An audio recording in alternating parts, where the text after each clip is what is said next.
scholarship in that area, and at the same time it becomes a question of what it does to media, and especially to journalistic. So just thinking about politics, and let's narrow to sort of politics in the capital P, and focus, for example, on political campaigns for a second here. We've seen over the past decade and a half a real strong move from something that has always been part of politics, namely you got to know who your electorate is, and we will collect data and use that to target our messages as part of the campaign. That's nothing new.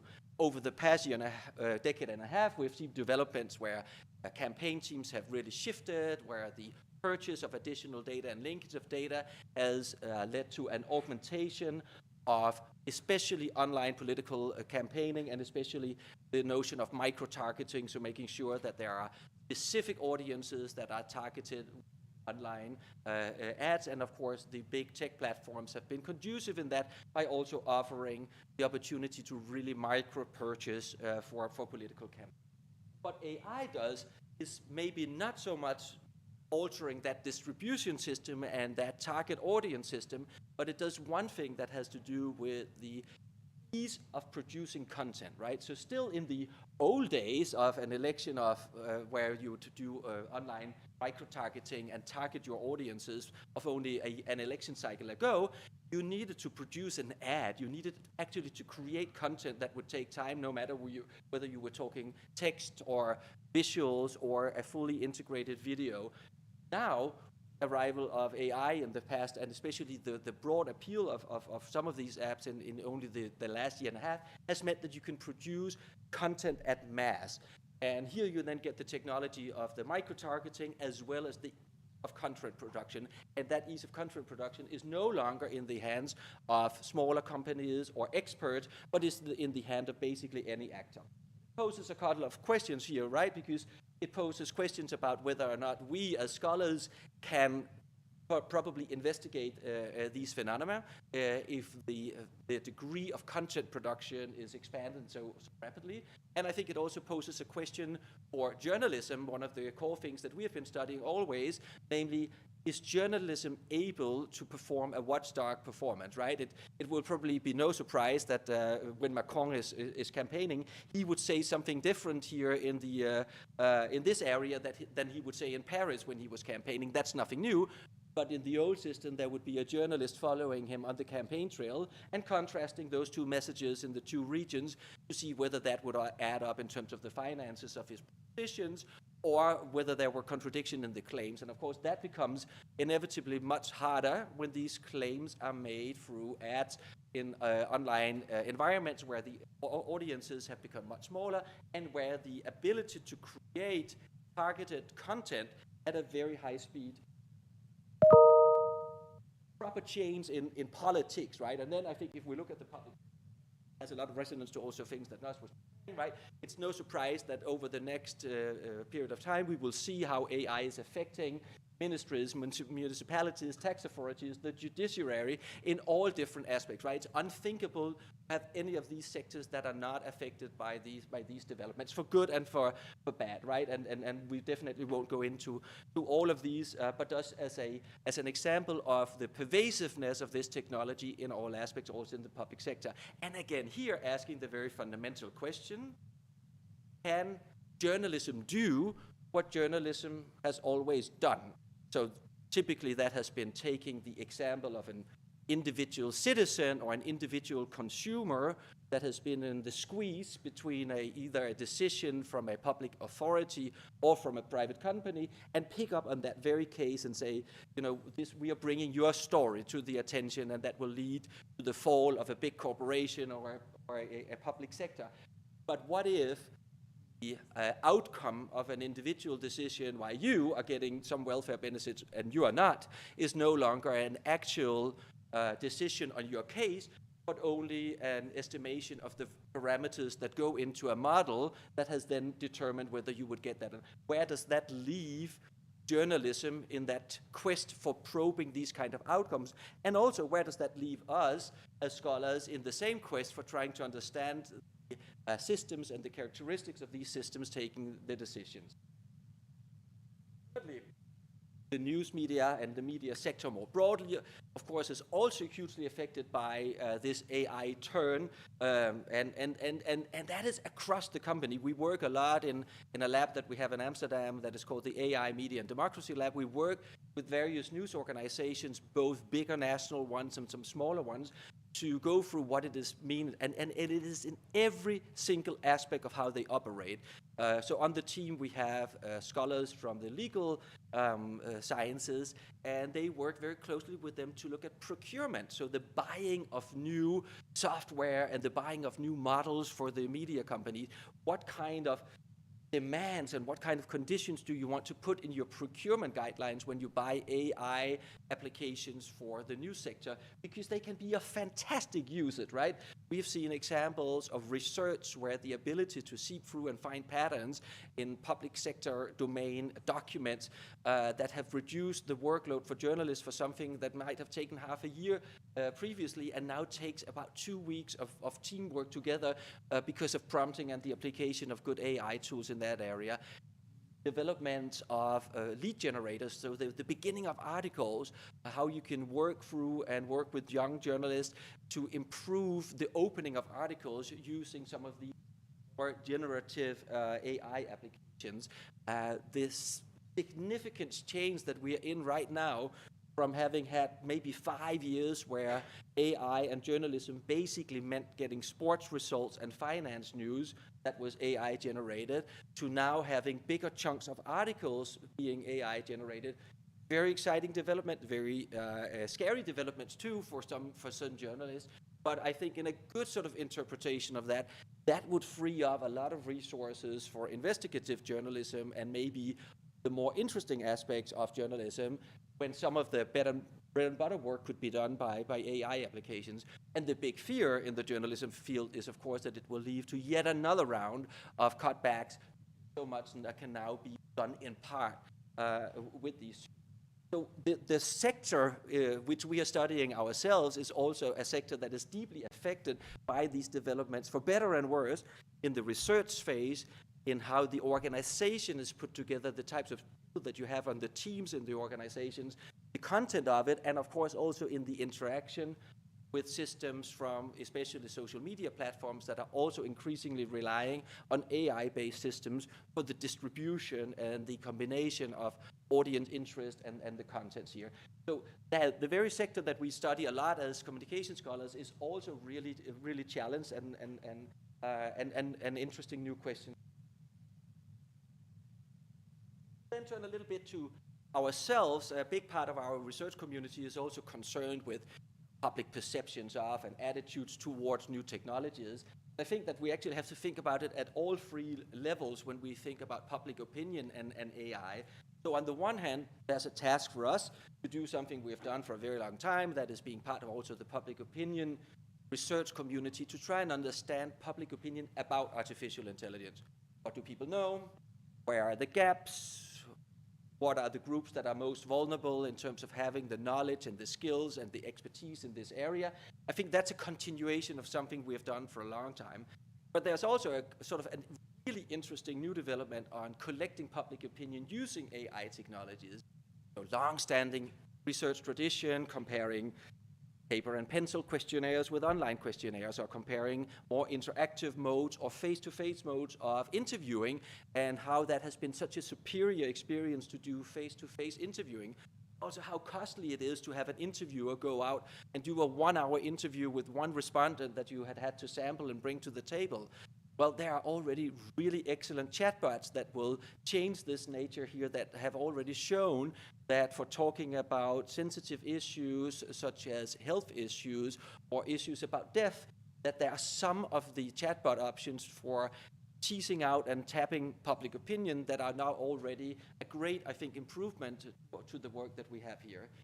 It's also a great fear, because in our field we have also seen that in the past decade that a lot of the work on what public opinion is has been equated with analysis of sentiment in certain sectors or certain parts of the internet, or on specific platforms like Twitter, that we all knew when we did those analyses that was not a good estimation of public opinion. Well, that line of work has just become inevitably more challenged, if the prediction is, as it has been from some, that by maybe 2026, 90% of everything that is online has a degree of automation in the content production to it. So imagine the internet as we know it today, and then imagine the sort of exponential continuous growth of what is online, and then imagine that by 2026, 90% of what we're looking at online is not produced solely by a human, but is produced either completely automatically or in some kind of combination between the two.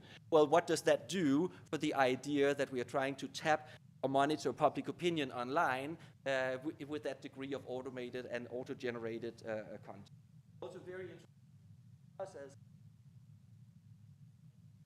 look at some of the very sort of classic work and some new work that we've been doing in the Netherlands, and then are trying to understand where do people come down on public opinion about AI.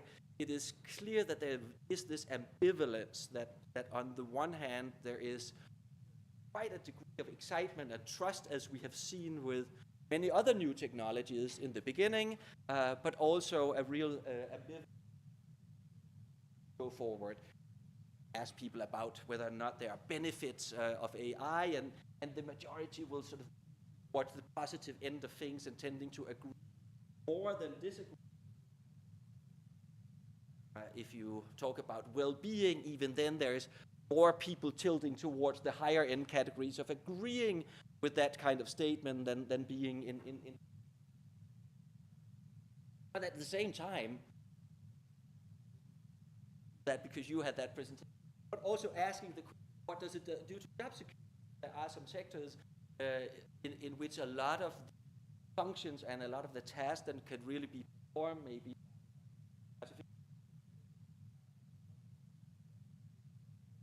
What does it do to all of our data?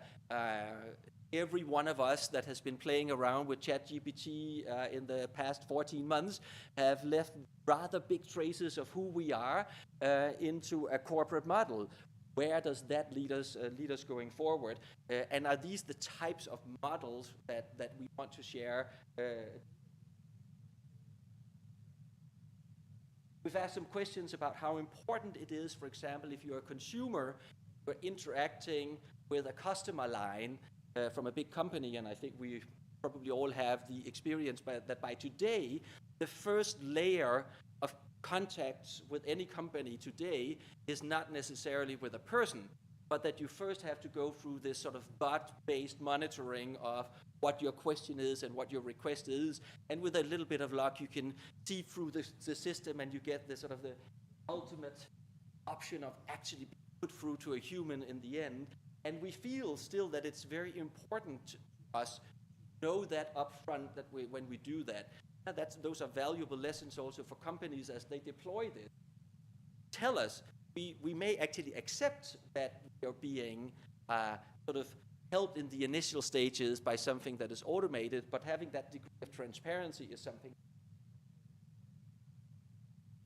Oh, and then I just wanted to put up this one. It's a slide in Danish on the results, but we asked in a survey whether or not generative AI positively or negatively affect all kinds of things, whether or not it was science and development of new technology. But one of the things that came up where the expectation was that it would have the worst impact going forward was on the trust itself. Just so I think sort of pointing once again to the challenges. And there is no doubt that the media, and especially the journalistic media, are probably also at a point in time where on the one hand they are having bigger challenges than ever before, right?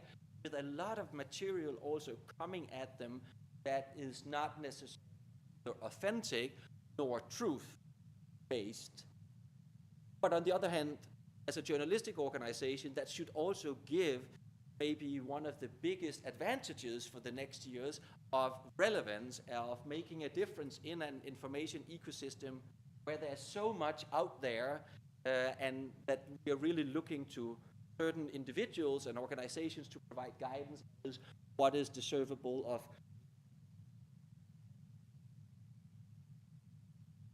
Is all of this just a big fantasy? I sometimes, you know, you look at elections and you think, yeah, technology, how much will this be deployed? And that's also, I think, that's a interesting discussion to have. Think about the past 12 months. If this was so important, well, how come we don't have stories where there's an interpretation that AI determined the election outcome? I do not think that we have seen that yet.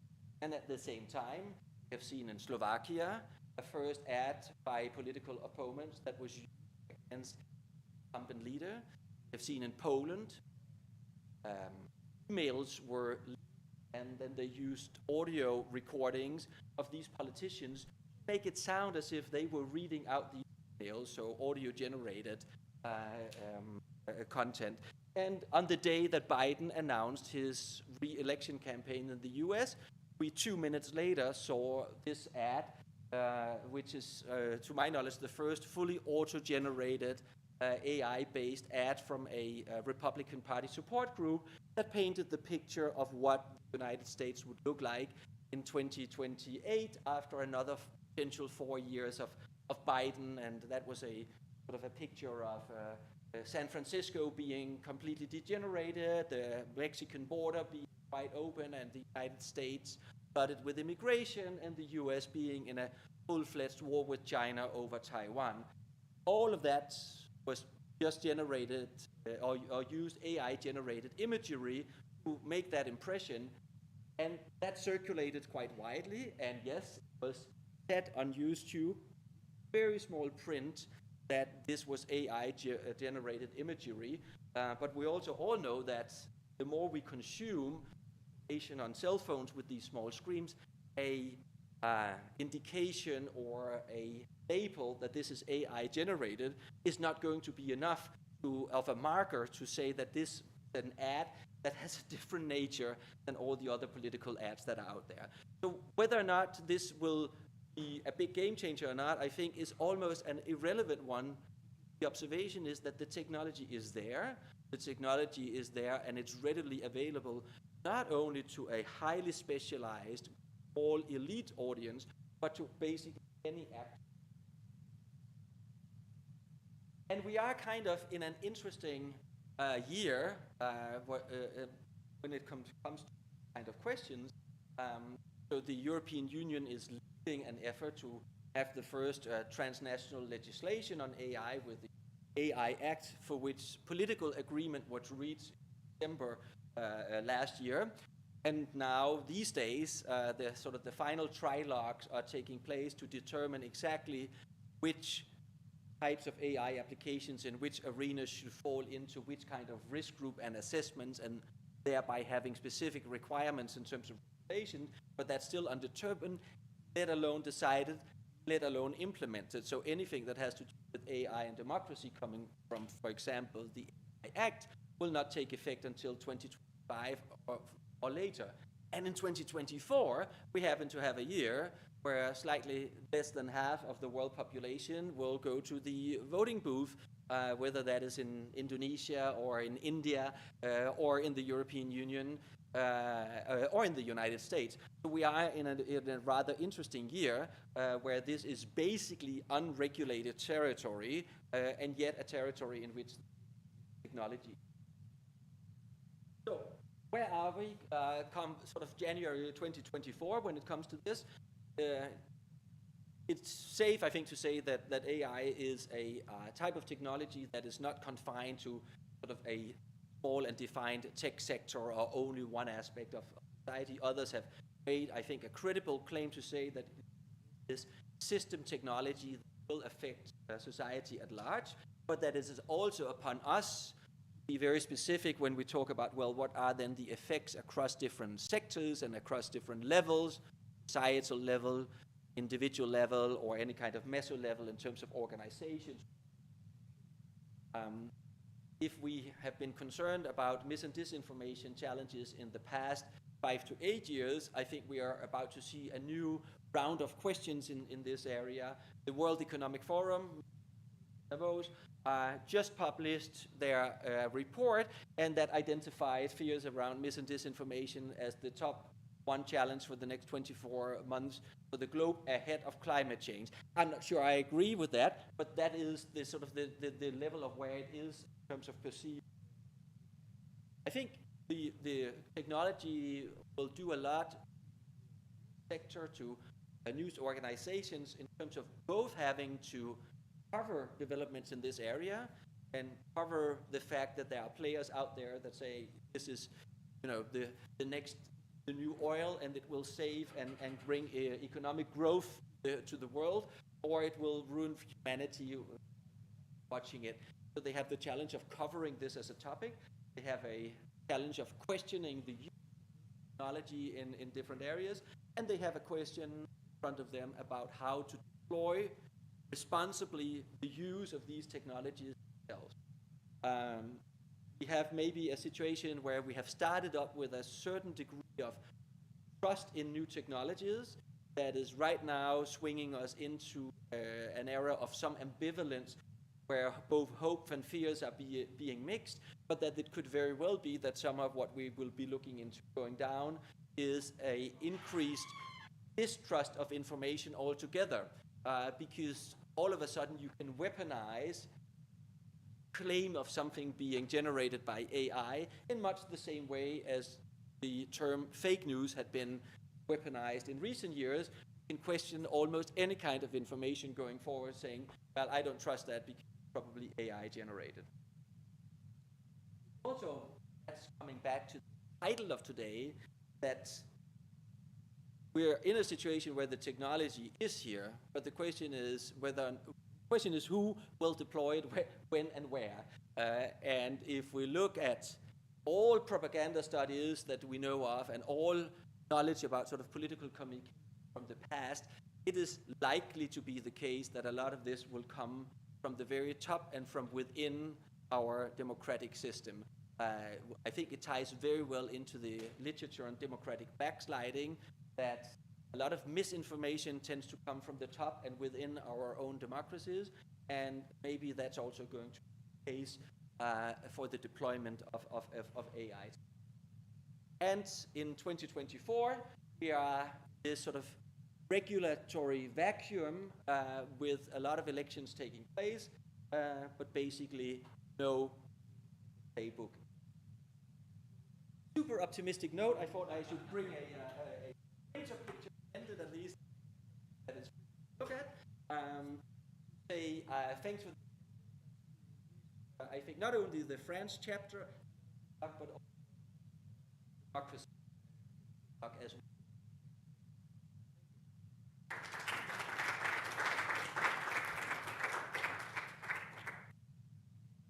well. Yeah, probably. Not sure if you can. I'm sorry, I'm still a jerk.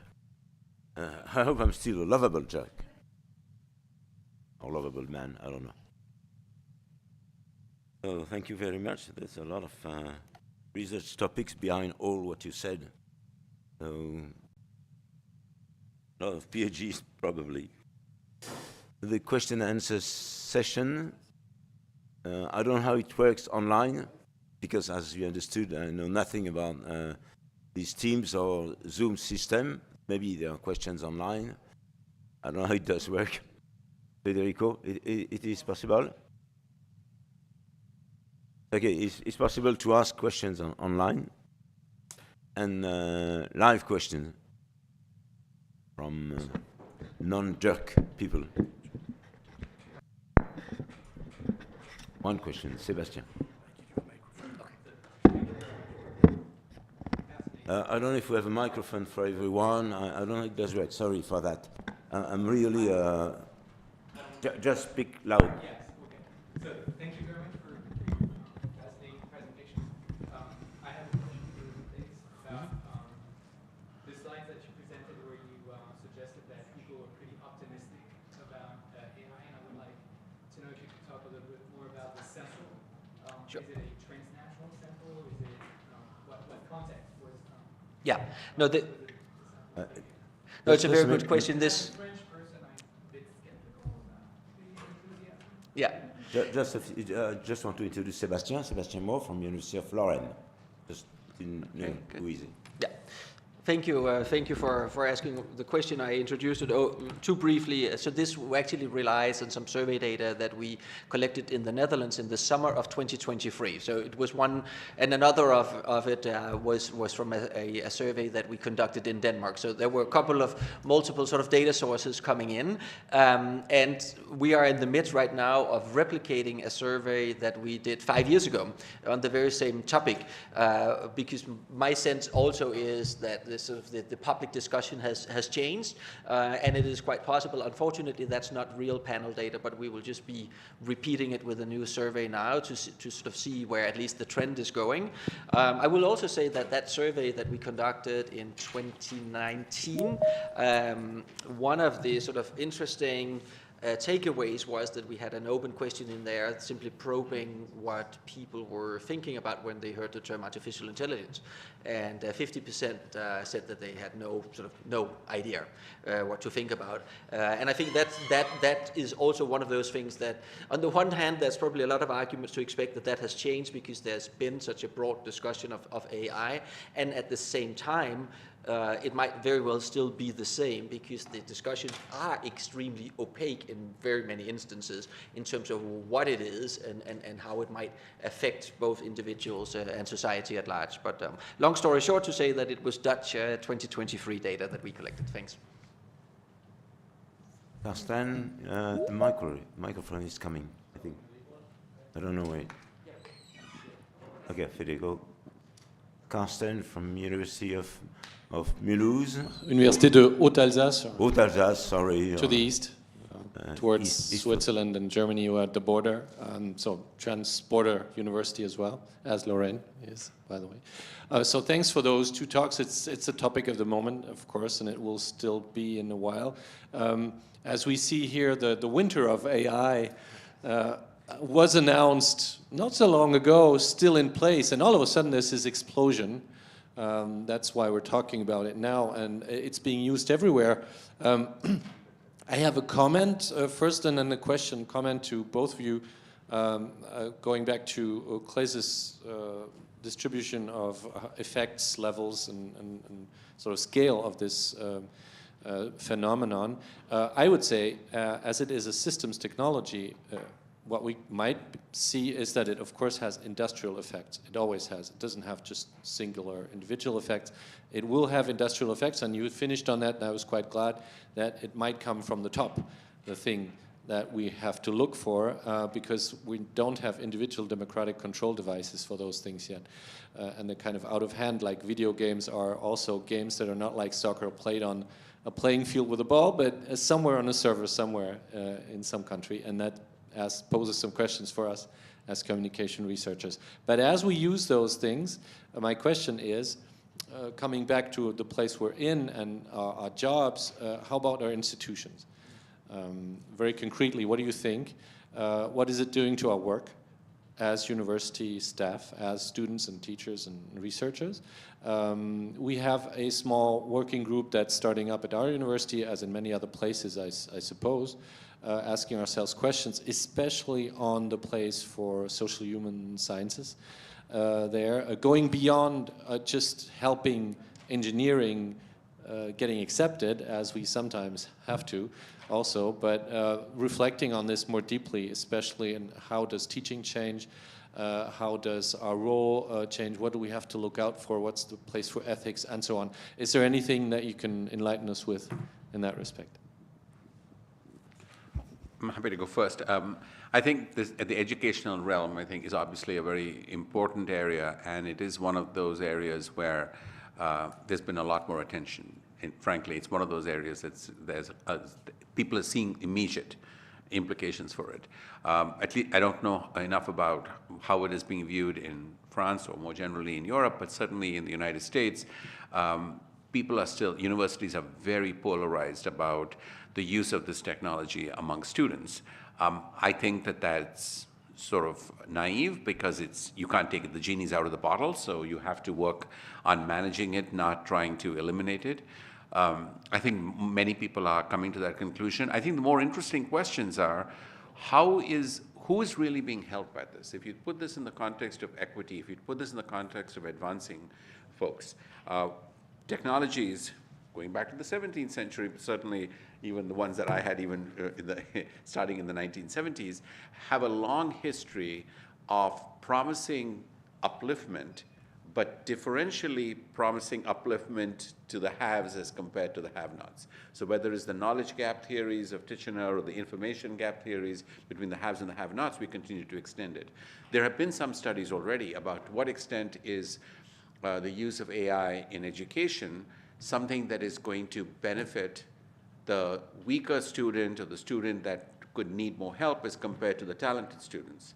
And the evidence is, yes, it does help everyone, but it seems to help the smart students a lot more than it helps the weak students. So you've increased that divide there, you've increased that polarization.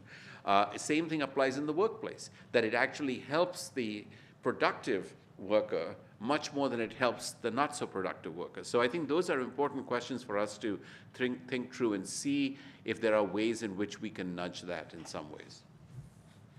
Yeah, let me add to that maybe also from the top of your question, because I think you made a couple of really sort of important observations there, that there's a big question as to, is this yet another just a hype cycle, and is it really so fundamentally different? And as Nosh also said in his presentation, a lot of the applications are also still very poor in their performance, right? Especially when they're combined with humans. So will 3 years from now you look back and say, gee, did people really jump on that bandwagon again for the third time in six decades? Yet I also do see something that's very different now than compared to the 1970s cycle and the sort of the ready availability and use of it, the fact that it's for free and it's on everyone's phone.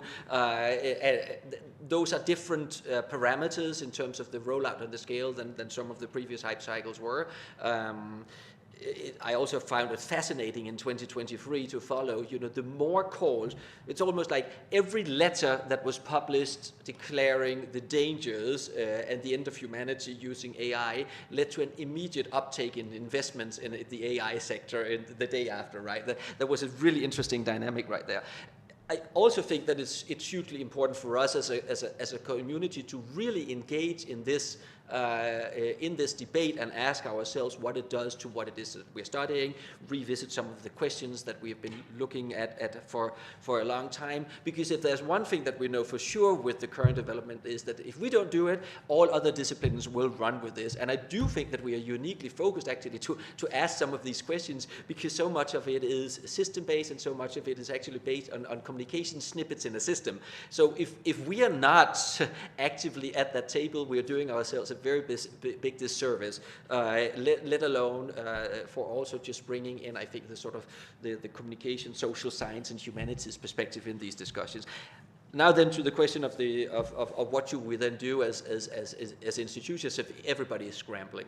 I mean, I don't think that there's any university that doesn't have a task force or a committee looking at this. And I will also say it's a huge challenge, right? Because again, their procurement, like when we get the new office package next year, that will be an implementation de facto of AI in everybody's work life, right? I mean, we're no longer getting the word suggestion, but we can train it to write the paragraph. That'll be easy. So what do you do as an educational institution and as a sector collectively in doing that? Copyright questions, issues about the ethical use of this. In our research, I look forward to never having to engage in systematic literature reviews and meta-analysis again from 2026 onwards. That's a great win. It has been a hallmark of what we do as scholars for the last decades to produce that. Now we can have it real time with continuous updating. That's going to be good. I'm exaggerating a little bit here to say that it's really pervasive, and the idea that we should not embrace with this and go back to paper and pencil testing in a big sport community where there's no internet access, and that be the testing of the next years. I don't believe in that. I think the universities that managed the 24 hour of panic and then said, hey, your next take-home exam use ChatGPT with all of its flaws and all of its, that was at the time when it was not up to date, but then write me a 2-page reflective essay of what is missing, where the faults are, and what the inaccurate claims were. That's the type of, I think, quick pivoting that we need to do as education institutions going forward. But I don't think that anyone has the answer yet, but the embracing of it and making mistakes along the way is inevitable. Be careful, Claes. Sometimes you speak too fast for us. Yeah, I told you yesterday already. I am sorry. Yes. I'm a bad teacher, so. Yeah. About institution, there's an interesting activity in our University of Burgundy. A group of researchers decided to discuss about IA from various disciplines. So they have a meeting between 12:30 and 1:30. So this is during the lunch time. Of course, it's online because it's easier. And the next one will be the use of artificial intelligence in agronomy, agriculture. It's very useful to follow the effect of pesticides and many things. And in all these meetings, we have a lot of people from many disciplines: sociology, psychology, communication, and agronomy and mathematics. So they're talking. So the two people are presenting the use of IA in their field of research, and they no comment or just discussion. There are no specific studies. What is the effect of IA on this group? It's just to discuss. Can you imagine the quality of the French wines in the future? That will go from phenomenal to even... No, except the Jura wine. I noticed that you have some difficulties with the Jura wine yesterday. But I just want to add one comment to Claes's notion of Microsoft. When they have the next installment, everything will be infused with AI. Yes, and however, I don't know about other universities, but for example, those of us who use Zoom know that they have already put an AI that summarizes the meeting and provides you highlights, etc. Our university has chosen to disable that feature. So it's available you see it out there, but it says by the administrator we've disabled it. And the reason is that our IT department for the university is reviewing what might be the unintended negative consequences of this summary not being done well. Yeah. And so I think that those debates are going to continue. It just is a very specific example of what you were saying, where universities, even when the technology is there, and in essence they are paying for it, they're then turning it off till they figure out how to make sure that it is not causing harm. Yeah. But it's such an interesting example, right? Because on the one hand, you could say that this is a fair question to put, and on the other hand, it's not been consolidated yet, so it's not like validated minutes, but that's how we already operate, right? Now we have one person who sits there and transcribes and makes the summary, and then we meet the next time and say, was that a fair representation of what we did last time? So it's a super interesting example, and then the proof is really in the eating, right? Because if it's crap, it's crap, but if it's good, and if your point is that it was taken as a first draft. Right. Then some of you don't know this. Most of you would not know this. But this year, Claes's big task on the ICA Executive Committee is to write the minutes of each meeting. Yes. So this is why he feels so strongly about exactly. This issue. I'm all for bullet points anyway. I think minutes are overrated. Before we have a coffee, I hope the coffee is not made by artificial intelligence. Maybe the coffee would be better, but I'm sure the wine can't. The day the IA could produce wine, that would be a problem. Yes. In my opinion. Angelique is director of the CREM. Lorraine University. Okay. I would like to thank you also for your presence and your insights and interesting presentations. I was presented recently with a dystopic scenario, and I would like to share it with you. And perhaps you might want to comment on this, I don't know. It seems that disinformation combined with AI might pose a challenge, a risk for our democracies and societies, because since AI is supposed to build up on existing content, Okay, I see you're getting my point. With the expansion of disinformation, there is more and more erroneous content out there, and since artificial intelligence builds upon this erroneous content, is there a risk that at some point we will be confronted with data that is not good data, let's say, anymore? I don't know if this is really something that we should be concerned about, or it's just one more dystopic scenario put forward by some... I think this is a really, really important topic, and it is an urgent topic. And it is actually one that is really relevant for our field, right? Because that idea that it is generated, they've always said in any kind of model, right? If it's shit going in, it's shit going out. And that is definitely the case, so that if the more it gets trained on bad data or inaccurate information, the more inaccuracy there will automatically be. I think that's a completely fair assumption. And that's why the current debate right now, for example, the legal battle between New York Times and OpenAI, or the deal that was made between Springer and OpenAI, is so important, because on the one hand, I totally understand that New York Times and journalists and royal libraries and publishers say, hey, if you want to use our highly qualified, good material as part of your training models, there's got to be a financial compensation for that. But my fear is that some of these will end in situations that will not be the case, because there's not a good model yet for what is fair compensation, and that the models will therefore not draw on these data sets. And there we do a huge disservice societally going forward, because then we will be relying on much less high quality material in these models than we would if we had something like the entire archive of the New York Times, with all of their flaws, but still probably better than many other sources in there. So the push to actually make these resources be part of these large models, I think, should be enormous, and that's where regulation must come in, because that's where markets like the European market say, okay, if you want to use that kind of material, there's got to be a follow the money stream in this. This cannot be a free. There has been hundreds of years of work generating these archives and this high quality material, and that cannot end up just because it's public domain and accessible as proprietary in some kind of US-based corporation, where we're seeing a huge consolidation of the very big tech companies that we already 5 years ago thought were too big, let alone what it will be in a situation where all that material is also in their hands. Now that's the real dystopia from a European perspective, I think.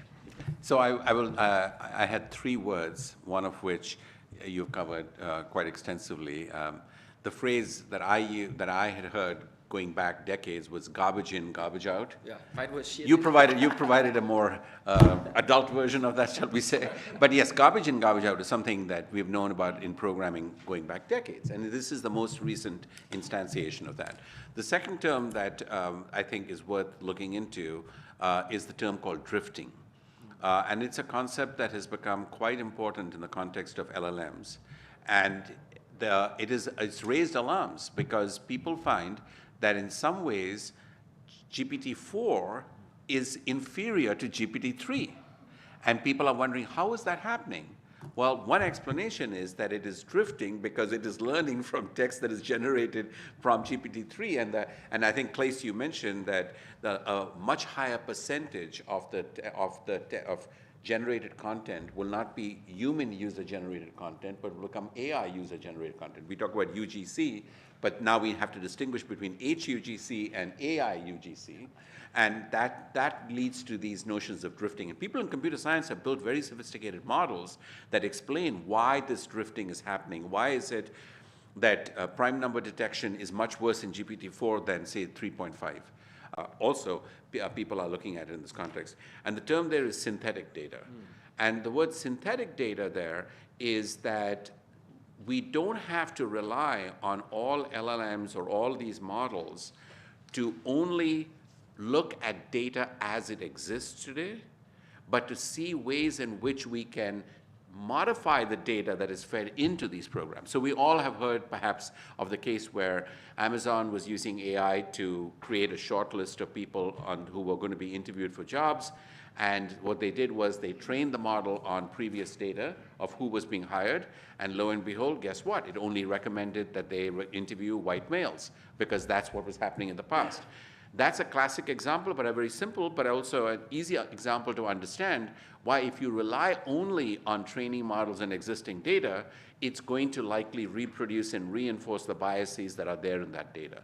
The notion of synthetic data in this context is that you can actually normatively suggest ways in which that data can be synthetically modified so that the new models is not faithfully reproducing the previous data, but is actually making changes that would reduce not biases in the existing data, but biases that society sees in what that data is going to do. So it's not the statistical bias that people normally think of in a pure statistical sense, but societal biases that we are trying to rectify, such as increasing diversity, et cetera. So to me, that is a little bit more on the utopian part of your dystopian view. But there is still hope. Yeah. And by the way, that is an area where there has been a huge spike in investments, in startup investments, in the last 3 to 4 months, just within the last quarter of 2023, because people are seeing that this is something that needs to be addressed. Whether it will play out, we'll see. But it is a recent development. Thank you. Oh, I see. Another question from, you can say your name and where you're from? Guess you're from France? Hello. Hi everyone. My name is He Li, and I'm a PhD student at Lila Lab. And thank you so much for bringing us these two great and inspiring presentations. And I have a follow-up questions on the institution, education, and employment. Because in my opinion, I think our society has suddenly just moved into the AI society. Just in like one night, we have the ChatGPT. It is not transitionally compared with the other industrial revolution. So I'm not sure if it will create a huge digital divide. There might be a lot of people have been left behind. They don't really know how to use AI to work. So facing this problem, should we train more people to use the AI to let them not left behind? But if so, if we do this, will it bring more unemployment? So I think we are facing this loop. So I'm not sure from the scientific research point of view.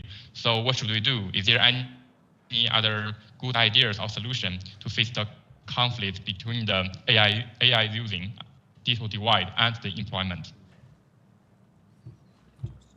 So I think I understood the question, so forgive me if I'm not answering it directly. But the issue of digital divide in AI and how we're dealing with it, I think is a new version of that than what, a few years ago, 2 decades ago, people first defined digital divide as whether you had a computer or not. And then the second definition was whether you had internet access or not. And at that point, people began to say, it's not about the hardware or even about the software. It's about the skills that we have. And so my colleague, Esther, former colleague from Northwestern, Esther Harkatai, who's now at the University of Zurich, has been at the forefront of helping us understand that digital divide is really about understanding the skills that people have in this context. And her studies have shown again and again that, first of all, surprise, young people are not always smarter on IT. People think that young people, they are very good on IT. It turns out her studies have shown that's not true in terms of uniformly, and that it's not that the stereotype that older people don't like technology is not also true. It may be true for Danielle, but it's not true as a general stereotype. The other finding that her more recent work is to say, yes, digital divide and literacy in this area was defined as whether people could use search engines well, could use Google to understand it. She would give them tasks like, find the best car you can, a used car, that you can buy for $500. And she found that people who came from higher socioeconomic status, who had better education and training, would do a much better job of finding better cars than somebody who was living in low-income communities, for example. Her most recent work, which I think is relevant to what we're talking about, is what she calls as algorithmic literacy, not just search literacy, but to what extent do we as individuals understand what the algorithms are trying to do and use that as a way of getting an advantage. People have said this all the time, that the biggest thing about ChatGPT, the biggest skill that is required in ChatGPT is to ask the right question, right? It's not about the answers, but ask the right question. And that's a skill that some people have more than others. So I don't know if I directly addressed your question that you asked, but based on what I understood, this would be my response about digital divide and algorithmic. Thank you. And maybe the last question, or the two last questions. Thank you so much. Two other questions. Hi, I'm Clément, PhD student on artificial intelligence. Okay, can you speak a little bit louder, please? Yes, PhD student at Montbéliard. And thanks for your presentation. You said that artificial intelligence can be used for both good things, like journalistic triage, or even bad things, like fake news.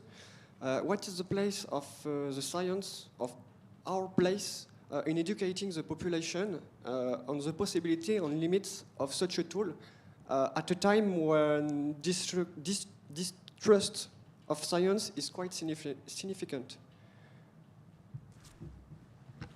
That's I think, a very important question. On the last part, I think we also have to sometimes not fall too much into a narrative that the erosion of trust in science is big, just because it happens to be going down the drain in some countries. So if you look at European data, for example, there is even post-COVID, where it has become a more divisive topic, but the trust in science is actually relatively high in a lot of European countries. So that, I think, our starting point might be less bad than we sometimes would assume, especially if we import discourses and discussion from other countries.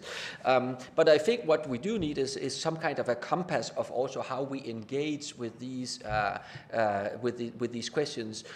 So if we do collaborations with industry, what are the kind of companies and the kind of questions that we work with in order to pursue this, right? Because a lot of these technologies can be used beyond just one question that you're trying to answer. So if you work with a small regional news corporation, for example, and how they can incorporate AI technology in their organization, that seems like a novel goal, but we also at the same time have to ask the question, does this lead to a reduction of the journalistic workforce in that company, and are we contributing to that? So I think there's a sort of an additional layer of review that we have to do before we engage in collaborations in this area. But I do think we need to have that kind of collaboration, because our biggest task as educators is to prepare a next generation for a society where this, whether we partake in it or not, will be really important. So we have to do that engagement, but we need good moral compasses in order to decide which tasks and which collaborations we engage in or not. And I don't have the answer to where exactly the bar is on that moral compass. The last question, probably Dorian from Indonesia chapter. Okay. Thank you so much for the great presentations. Just before asking questions, I'd like to inform that some Indonesians watching YouTube, it is easier than MS Teams because it's too heavy for our internet. So that's internet divided, right? Again, back to the AI.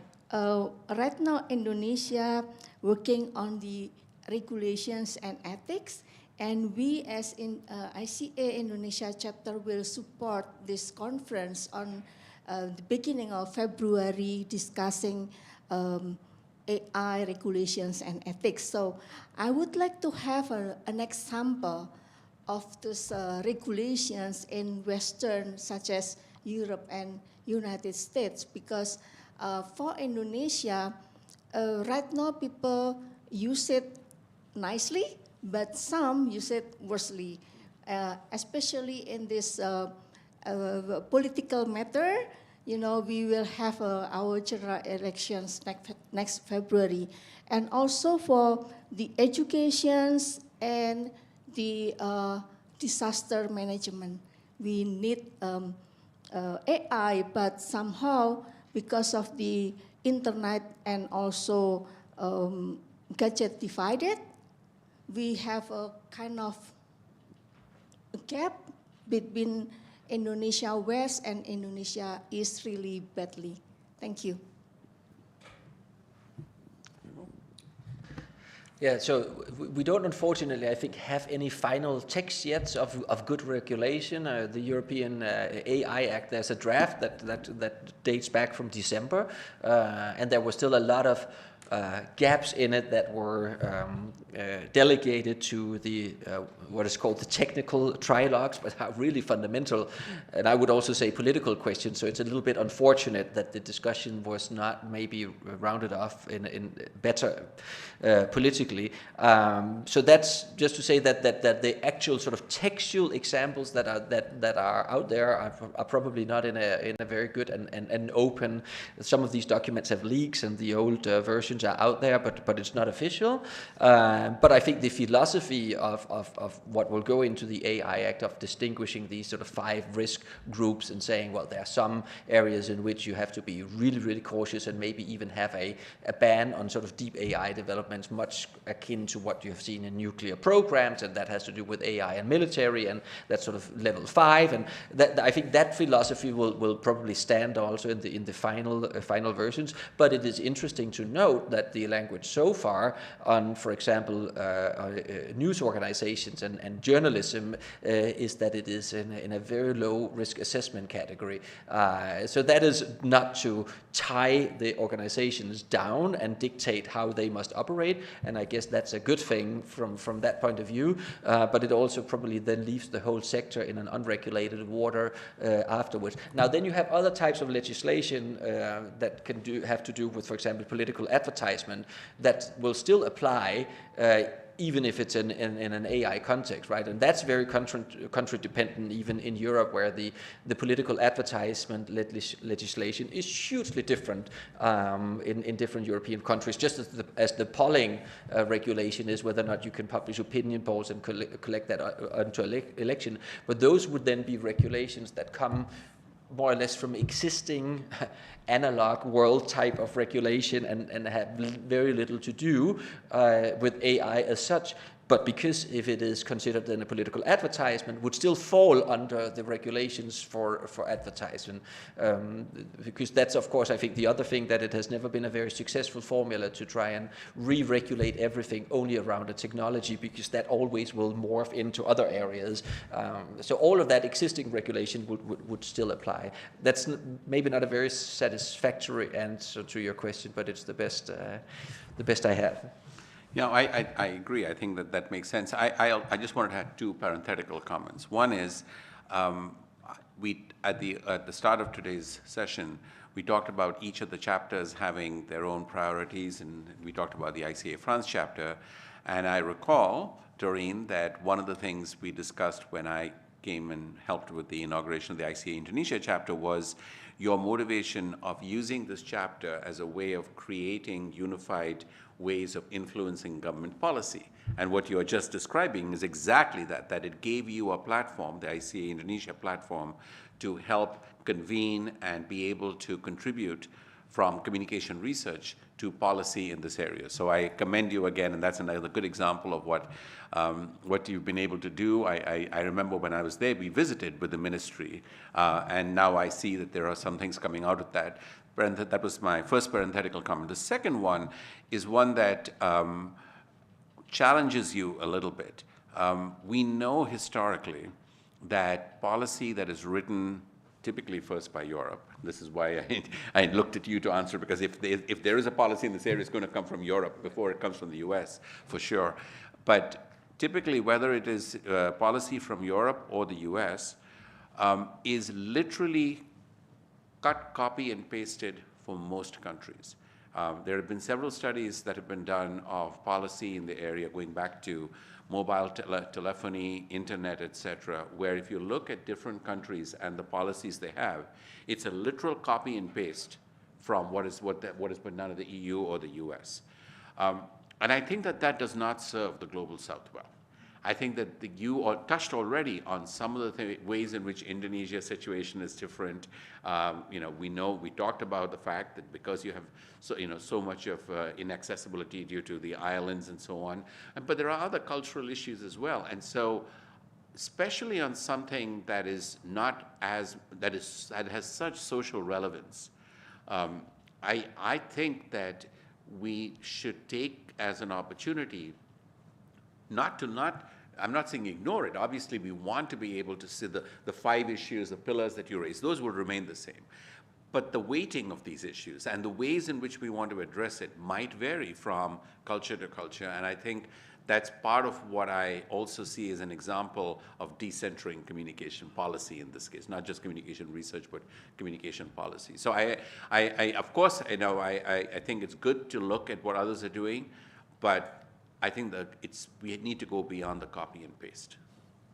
So maybe we have to understand the social debate a little bit differently than the presentation you had about quantitative research. So I just suggest one thing. I remember that in the 1990s, the debate was about the GMO, genetically modified organism. Mm-hmm. And probably, I don't know if you know him, an artist, Eduardo Cac, created a rabbit, fluorescent rabbit with proteins. So he said he wanted to include the social debate inside his presentation, the rabbit.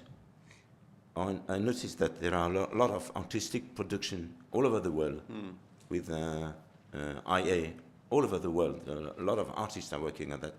So maybe we could use this artistic production as a way to understand a little bit, go deeper in the understanding of the social debate than just calculation of statistics or qualitative research, quantitative research. Absolutely. So it's time for a break, coffee break, made by AI, and the crescent, and they are real. So they are real. So sorry for people who are online somewhere. Thank you very much. Thank you, both of you. Thank you. I loved it. Yes.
Tu peux faire entrer les gens? On peut télécharger le truc, là.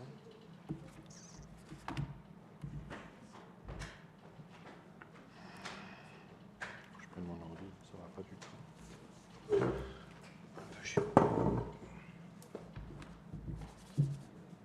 Quand ils arrivent, ils finissent le café. They are finishing people. I don't know if you listen to me on internet, but everybody is finishing the coffee, the real coffee. Next time we have coffee injection kind of injection of coffee, and the last step would be virtual coffee. The same effect of the real coffee. Artificial coffee. Well, I don't know what. Psychological. Don't we already This will be more ecological coffee. Is there such thing as intelligent coffee? Intelligent coffee.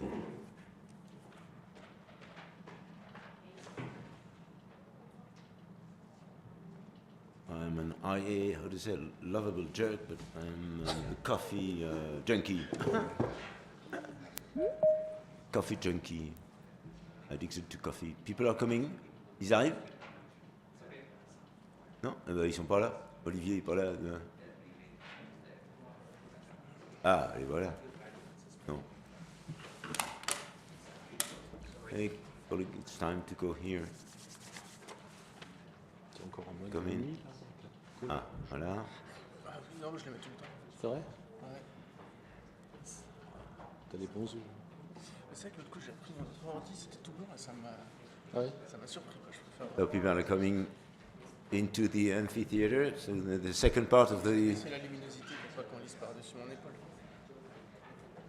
second part of this morning. So it is to fit the bill with the idea of the philosophy of the French ICA French Chapter. As the idea is to try to develop cross opportunities and cross-cultural research. This part is dedicated to a presentation of three French, more or less young scholars who experience a period of their life in the US. It could be from in another country, but three of them, they spend, for various reasons, part of their time in the US for their PhD or part of their PhD or for other research projects. This session will be directed by Carsten Wilhelm. Carsten is from the University of Haute-Alsace, Mulhouse, from the CRESAT, one of the four research units organizing this ICA France chapter.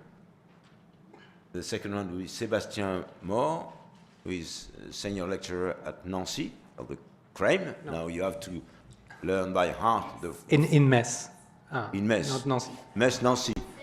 Don't confuse me. There's two cities for one laboratory. It's a little bit difficult for me to follow all these. So the same laboratory, CREM, and the same university, University of Lorraine. And the third one is Stéphane Jaronchaï. He's from the CIMEOS, my own laboratory, and University of Burgundy, in Burgundy, it's written here, in Dijon. So thank you very much for joining us.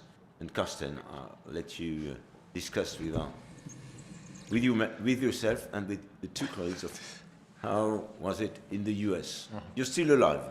That's a good thing. I'm tempted to start a dialogue with AI on what are the advantages of doing international research, but maybe we should do this another time. We have some living bodies here who experience this. All, as you rightly said, three of us do have experience in international research travel in some form or shape, and it's a little bit unfortunate, and that's the only downside of our panel, that we're very US oriented. All three of us have US international experience, so I'm sort of apologizing for that we couldn't put it together in a more diverse way, but we also hope that what we're saying will apply to the general context and the notion of internationalizing careers and young researchers. So I want to provoke in the first place. I mean, my experience is old. I was a master's student in the University of Minnesota a long time ago in the 90s. And it was in American studies, which resonates with one of our panelists here as well. But so I want to know from the two more recent examples that we have brought to the table, isn't France beautiful enough? Why should you go study somewhere else? Why should you internationalize your research? More seriously, we have automation now. Claes told us to summarize all sort of texts, to translate them. We have Zoom to meet our international friends. We don't have to go there. What actually happens? That's my question, my first one to you guys. What happens if your body, your intelligent body, goes international? What exactly is the benefit of moving around as a researcher and visiting another country and studying there, researching there? What's your experience? Thank you for the question, and first of all for the invitation to this kickoff conference.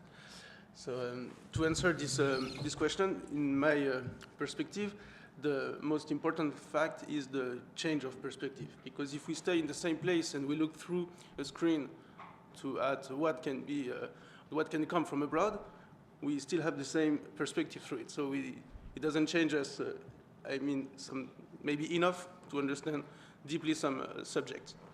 For my research, I worked on online knowledge mediation around a controversial health subject, which was cannabis as a medicine. So if I stayed in France, I would have always think that people were getting misleaded information from what they find online, because our government did not recognize before 2018 any medical aspect, positive aspect on cannabis. So when I moved abroad, even if it was for short periods of time, I had the chance to discuss with people who were in countries where the culture and the law was completely different. And it meant that the science and the way that people look at science was different also. Because science is international, but when French look at benefits, medical benefits of cannabis, they think, it must be a misleaded survey or something, and people are talking about their beliefs, but it's not scientific. So as French, that's the first point of view I had. And then when I discussed with American researchers, not from the medical field, but from qualitative research also, they were saying, how do they use forums to build their knowledge, and not how forums, like in France they were saying, mislead people to think something that is not true. So this is the first interest I had going abroad.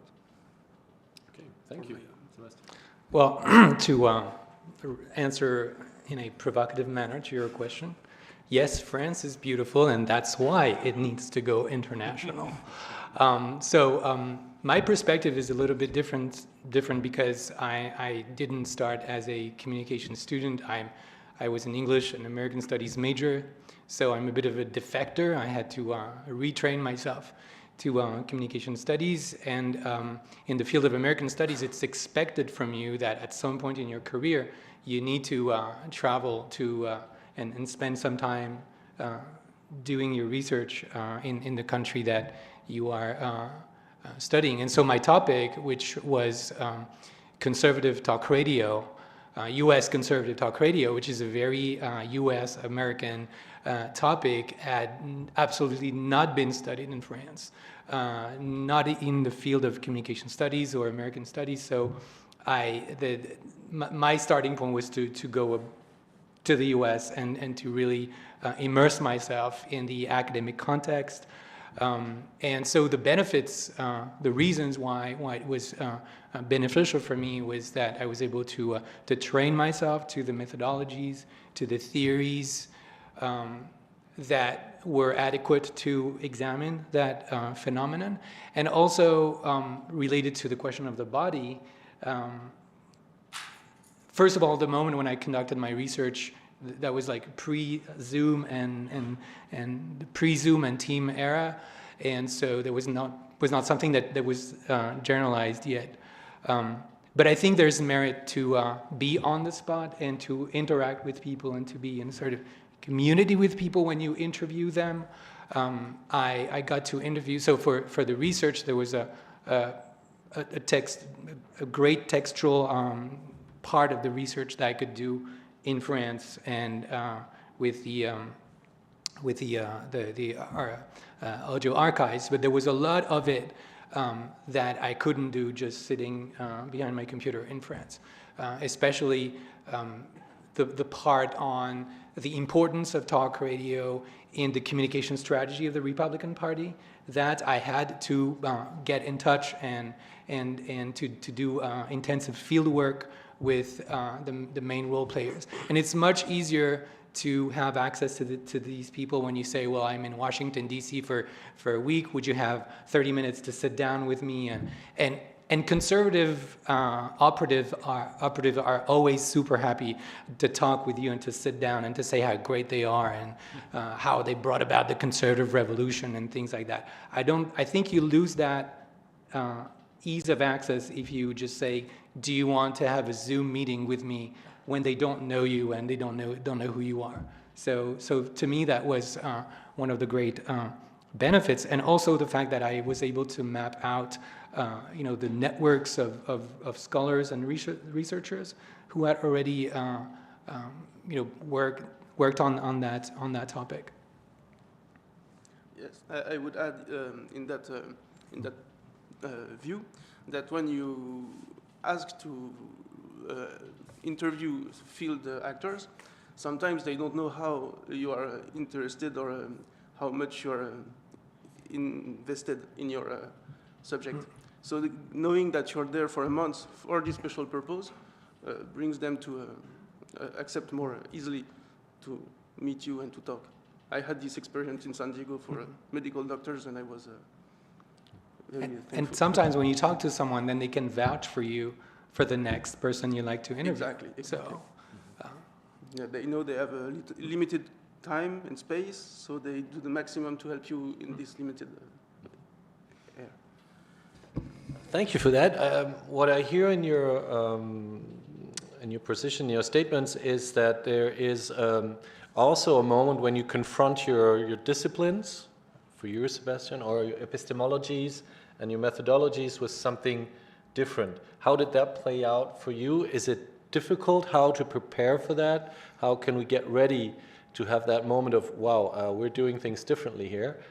What happens to my research?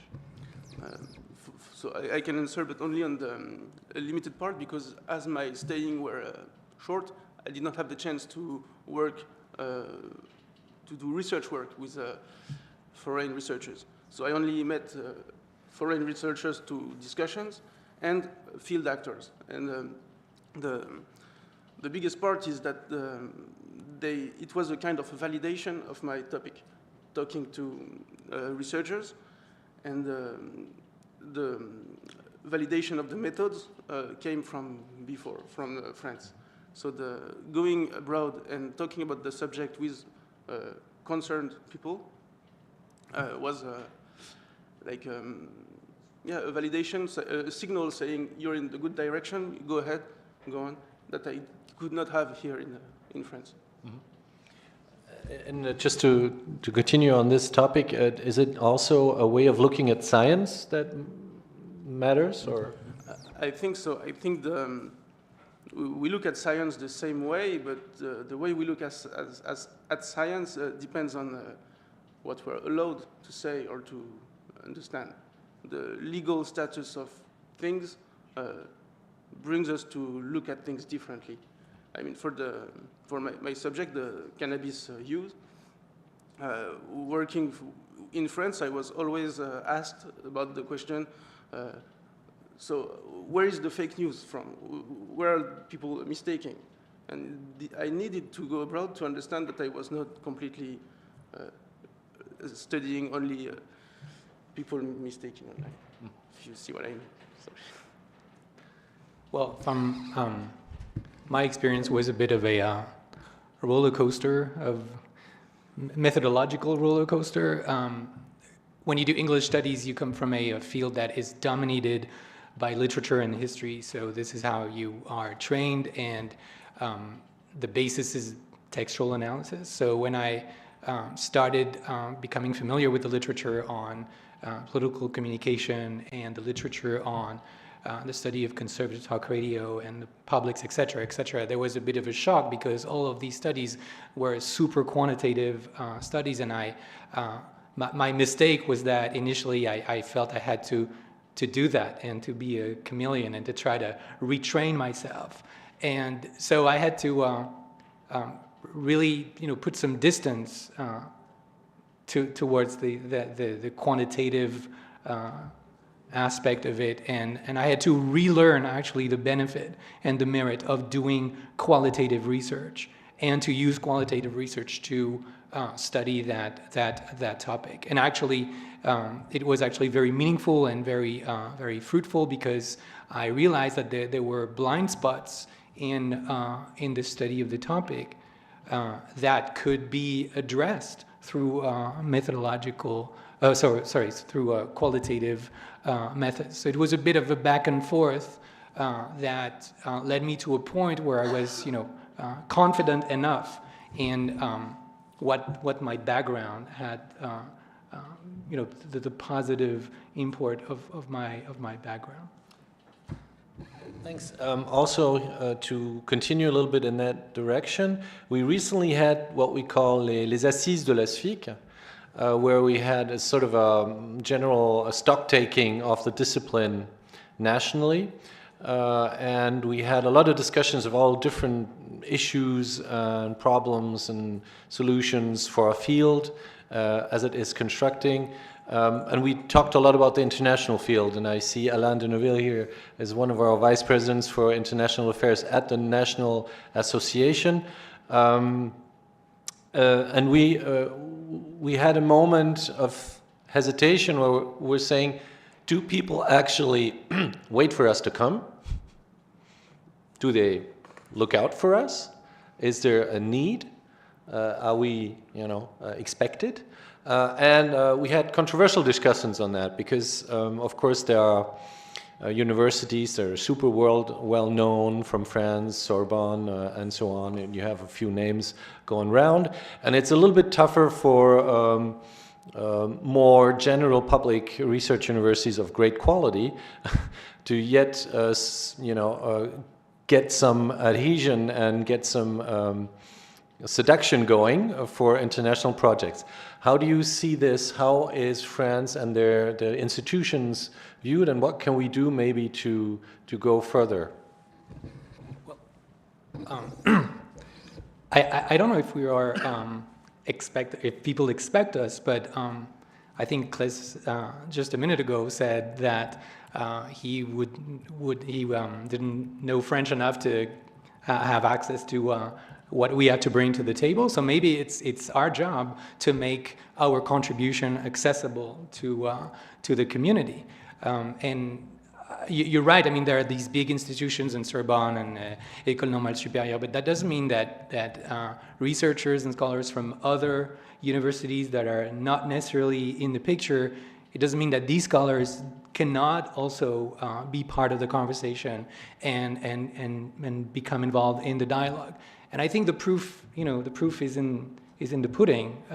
If we start making our research accessible to the broader community, then we will be recognized and we will open opportunities for us to get into the dialogue. So I think one of the path forward is probably to train our young scholars more systematically, not to change their scientific epistemological background, but to keep that, but to make it accessible and to know how to, become participants in the discussion. So, and I think this means probably having seminars or training sessions about how to write for an English-speaking audience, how to format your work. I think there are, differences in scientific cultures on both sides of the Atlantic, and this is probably one of the the recommendation I could make in that respect, to try to work to make what we do accessible, not to change what we do, but to. I had a conversation with an American scholar. I'm not going to say who that person is, but I said, well, the problem that we have in France is that we don't speak English, and not enough scholars speak English. We don't speak English enough. And she said, that's not the problem. The problem is that you're speaking to yourselves. And so maybe we should try to not just talk to the people in the French-speaking community, but to try to open ourselves up. Yeah, completely. For what I felt when I went to ICA conferences, I've been in the one in San Diego where we met, Karsten, in Washington and in Prague, and the fact that we were a French panel was very, very helpful to get the recognition and the attention of the other researchers, because they were like, oh, what will the French say about that subject? If we were alone, I think we would would have been questioned on the method, which, like, oh, you do qualitative analysis, but we need some data, we need some ratio. Mm-hmm. And when we come as a team, with Daniel leading it in San Diego, and we were the French team, it was very a good point, something we could be recognized as, and before publishing in English, which is the next step and needed step to be known as French researchers at the international. But before that, being recognized as a team is, I think, part of the solution, mm-hmm. From my experience. Okay, thank you. So what I see in your ideas is that there is something that every individual can do, of course, but there's also something institutions can do. And can you be a little bit more concrete and tell us what would you do as, say, a university that wants their researchers to be qualified, and as also national institutions and societies like SFIC or even international ones like ICA. Just in brackets, of course, again, we want this to apply to all sorts of language contexts, and we stress also that this roundtable basically is really at the heart of the French chapter's vision. That means asking ourselves, what can we do to further young researchers' international orientation and connecting across all sorts of language areas, of course. So what do you think at different levels concretely should be done? You hinted at some already. Is there something else that you think of?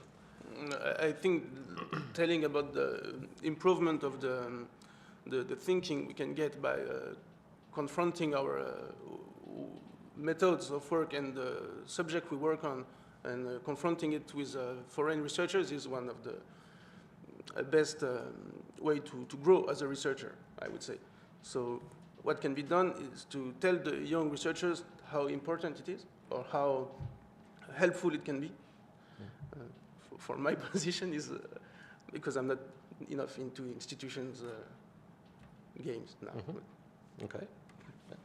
Well, I think I'll just expand on the point that I was making earlier. I think one thing that we can do is to make internationalization of research part of the curricula more systematically, and to open courses on that at the doctoral level, and to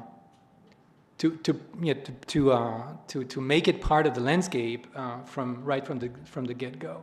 I think also labs could be more proactive in, as you said, creating teams that can propose panels at international conferences in order to make research more visible, provide help to doctoral students to present their research internationally. So I think it's more about making it more systematic and making it part of the way that our institutions operate, if we want to make France, to share the beauty of France too.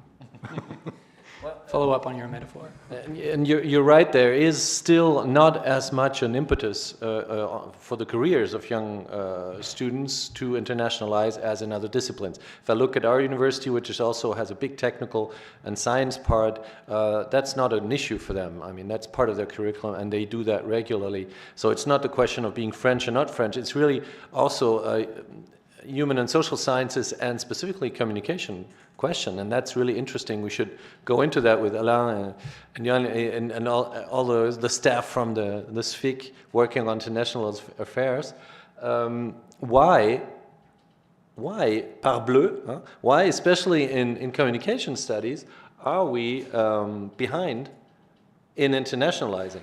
It's really strange, because we have a discipline that's connecting, going out, communicating, and yet, as you say, we might as well be talking too much to ourselves.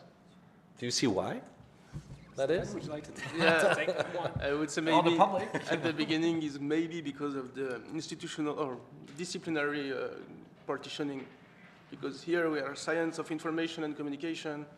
Sometimes it's science of communication, science of information, and maybe the fact that we don't talk from the same churches made us like not church, but not the same exactly disciplines.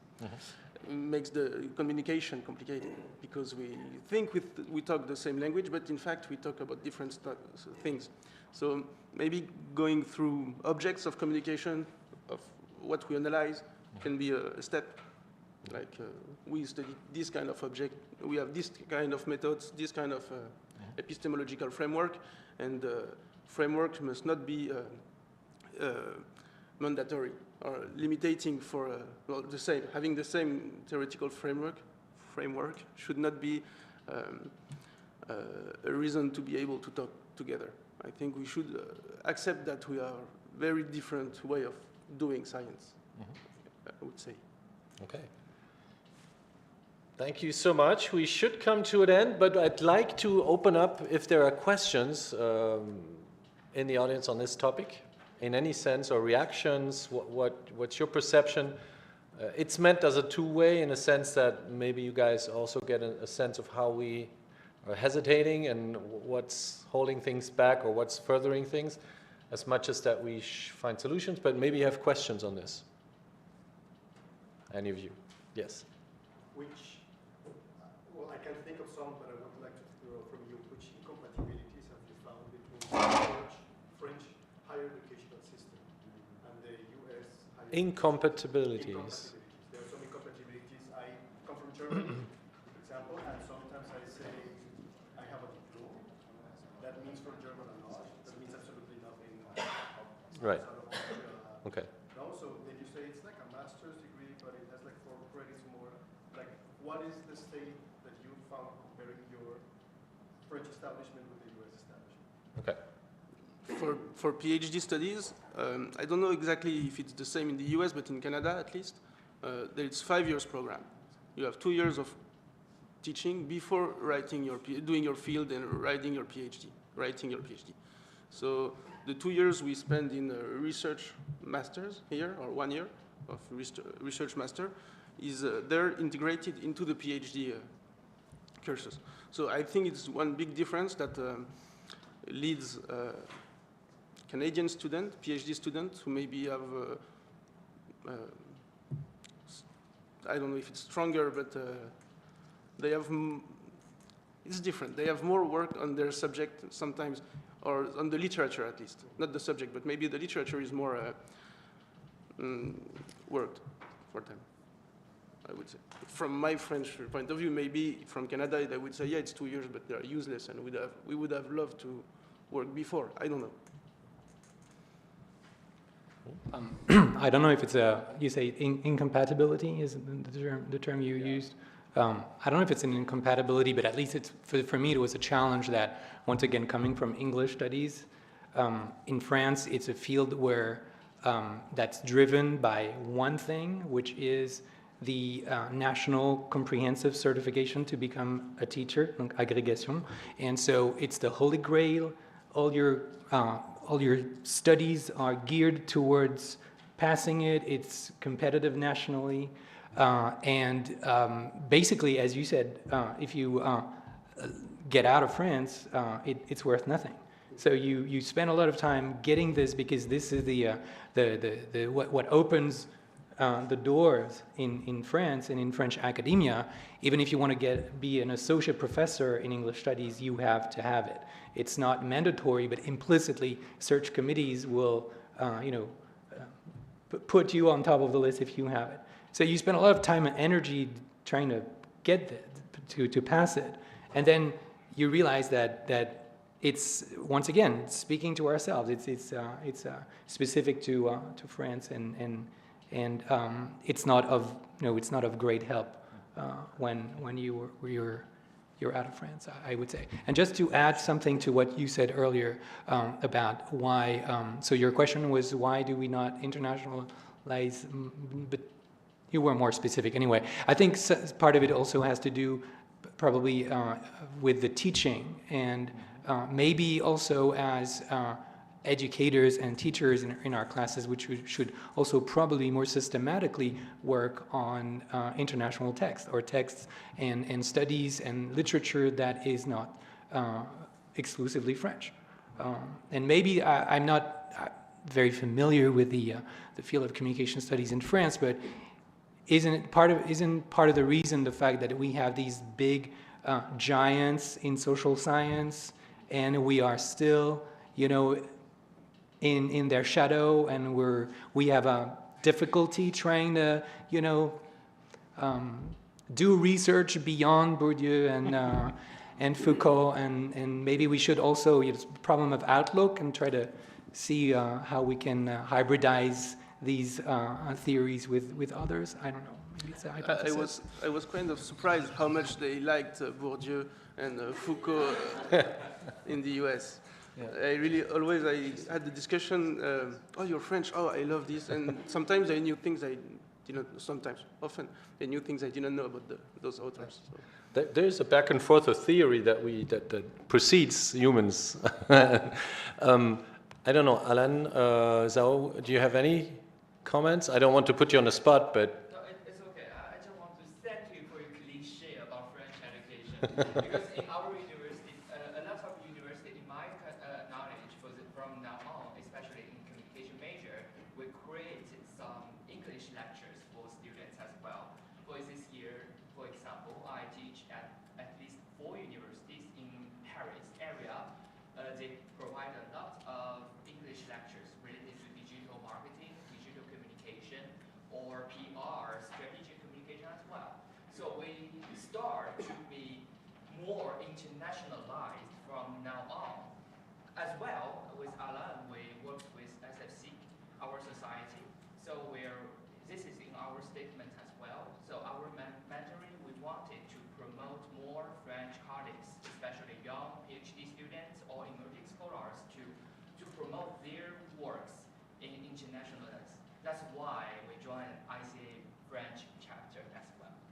So, yeah, but we are facing a lot of resistances inside the SFC to internationalize the French SIC, Sciences de l'Information et de la Communication, because the only way of seeing internationalization for older, I have to quit. That was interesting. That was interesting. Yes, but you have to run to give him the microphone. I'm not sure that you It's interesting because the older generation just told us, oh, okay, look, Africa, because it's a French-speaking area. Look, Canada. But when we said with those that we want to speak English, to speak Portuguese, to speak Spanish, they said, no, because they are American. It's the empire, So, oh, okay, but what can we do? We just have to be invisible for the other area of the world who don't speak French. It's very complicated for us, actually. So maybe we could discuss it later. That's a political issue, but it's interesting. Yeah. I think we have a solution with the artificial intelligence traduction program. We just ask those tools to translate our research in English and to translate English work in French. It's going to be a good translation. in the style of Portuguese. And we can do So that's why we are saying about to push more our colleagues to speak their works in international conference or in different occasions with our international colleagues as well. So this is most important thing, to promote our works to the world. This is a diplomatic thing. Yeah, we can promote our work to the world, and if this is empire, well, maybe we can take over and disrupt the empire. And just on a conclusion note, to go back to AI, because we haven't talked a lot about it already, a colleague from the sciences told me the way he prepares his students to go to international conferences is feed your work to AI, tell it to take the role of contradictor, criticizing your work, note the questions, and try to answer them, and you'll have like 50% of the critical questions already covered. Maybe that's a little interesting help. Yeah, thank you. Thank you, all of us. Just try to figure out a conclusion of what you said. There are two conclusions. If you translate, if you use automatically translation into English with DeepL or Google, whatever, it doesn't fit the bill exactly. If you want to translate a paper into an English paper, the way you write a paper is really different in American Review or English journals than in French journals. So there is a gap between the two ways you express your results, beside the idea that quantitative research is more promoted in the US sphere, if I might say. And the second, I can't remember, no, the second one is that we moved a lot to speak English.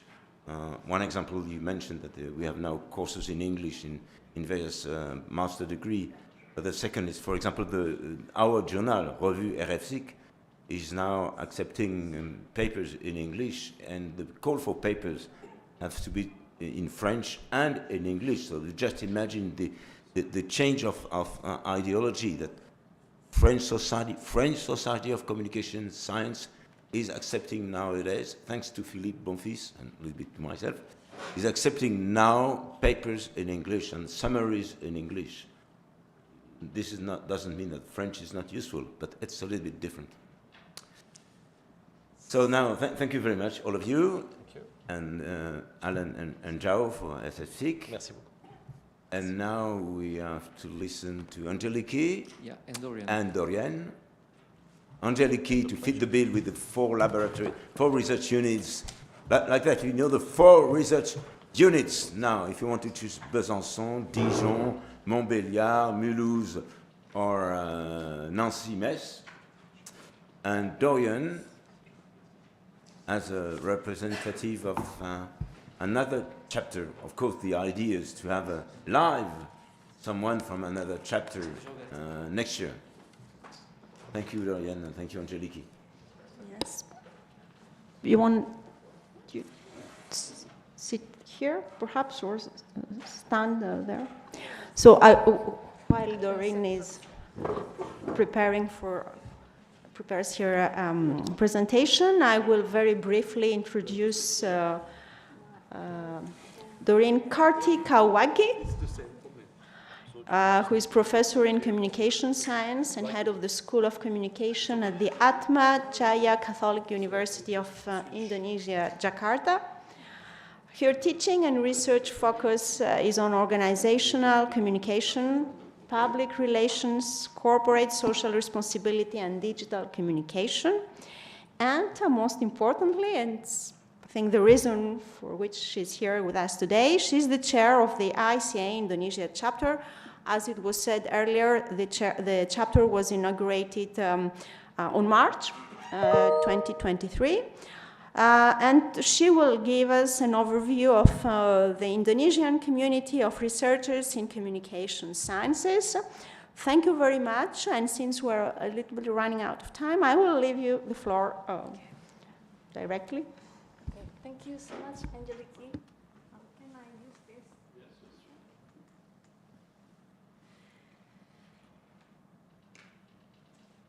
So, hi everyone. I'm happy to be here.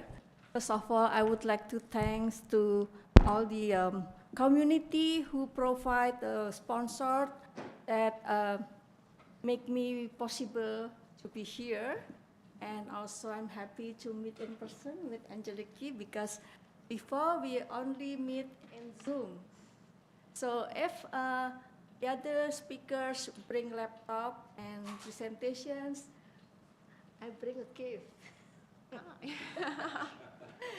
Indonesian people love to give a gift. So now I would like to just share about ICA Indonesia chapter as well as our activities and also our research, as I mentioned before. So, yeah. Isn't that nice logo? We got it from ICA headquarters. Thank you, Prof. Rosier and Prof. Klaes. We want the same. Yeah, you have to ask.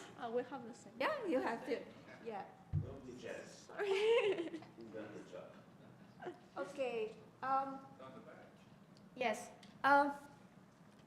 First of all, I would like to share the history of ICA Indonesia chapter. We established in March 7, 2023. It was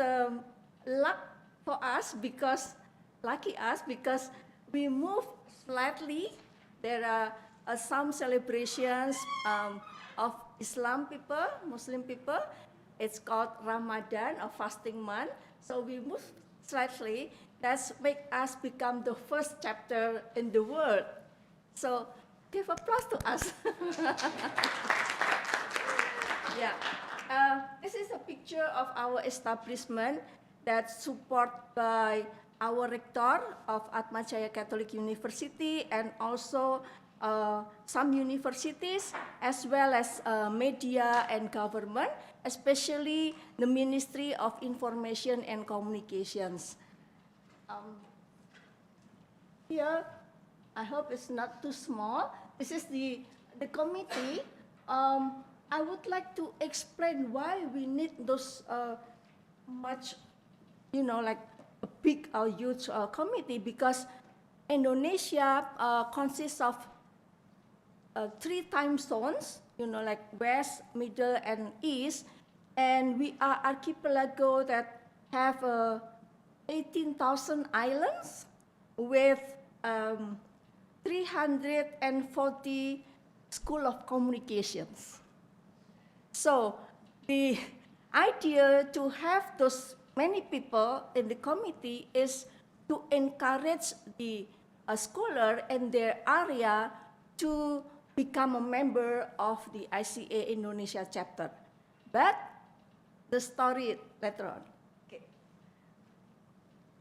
Here is our basic value that we base on Pancasila. Pancasila is the ideology of Indonesia, and we have Bhinneka Tunggal Ika, which is unity in diversity, as a national motto, and Indonesia chapter commits to escalating ICA in the regions.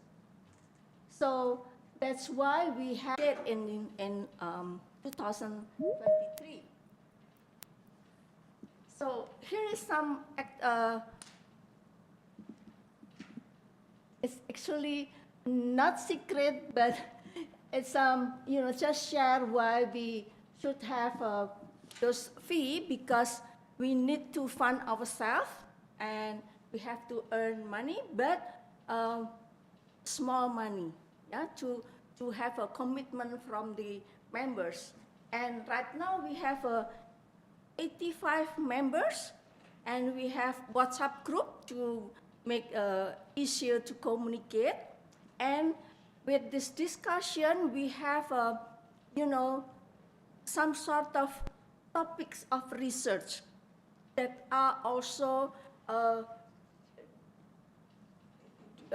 done by another researcher in the other associations. But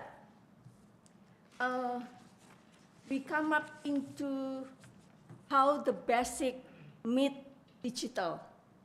Because in Indonesia, the digital gap is huge. If you go to the metropolitan city like Jakarta, lots of internet, a lot of gadget. But if you go to the rural, you will see the 0.1 society, not 0.5. So that's why we still have to taking care of this basic communications, which are interaction between people in person, really important on this matter. Here is 2023 activities. We have kickoff event, and then we have ICA Annual Conference Chapter Talk Show, that one in Toronto, and then we also, at the same time, we have ICA Annual Conference Indonesia Hub in Jakarta, and this year we have 3 proposals actually. I hope all will get the grant. And then we have online welcoming members with Prof. Nosir, and have a lot of discussion. And we also have those,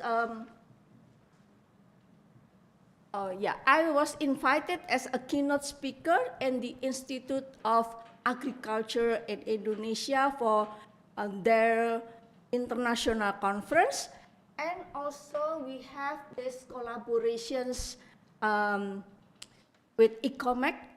ICOMEC is our Atmajaya biannual conference that are affiliated with ICA, and we support them.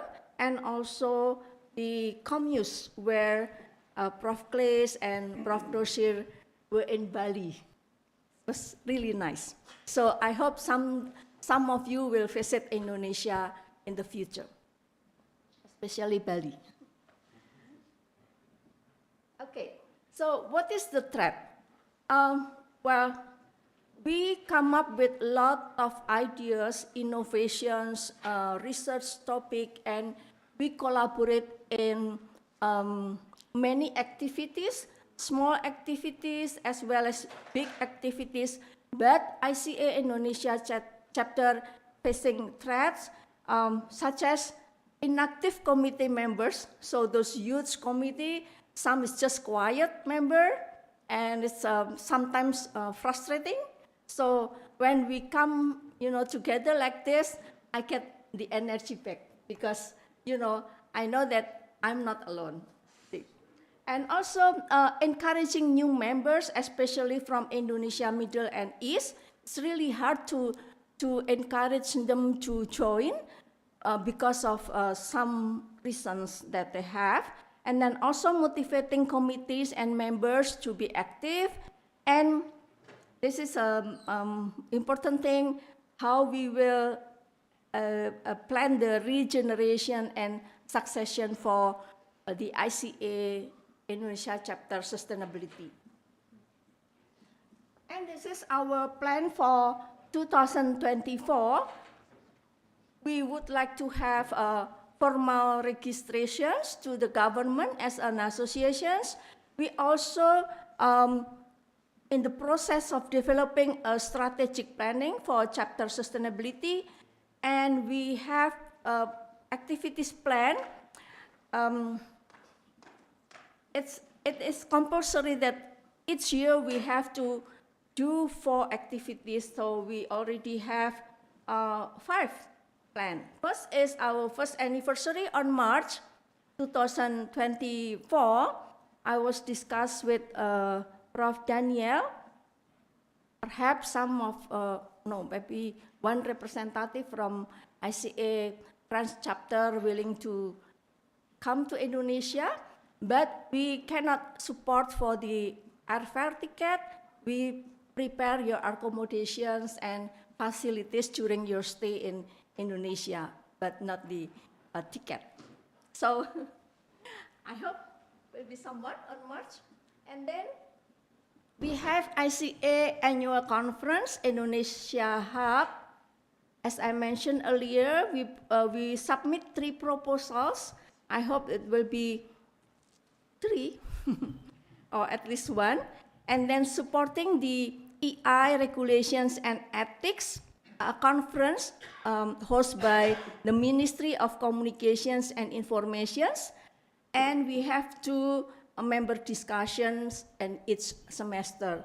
So that's all my presentations. Basically, what we do is similar to other academic activities, but for Indonesia chapter, as Prof. Nosir mentioned earlier, how we encourage all those communication academics to have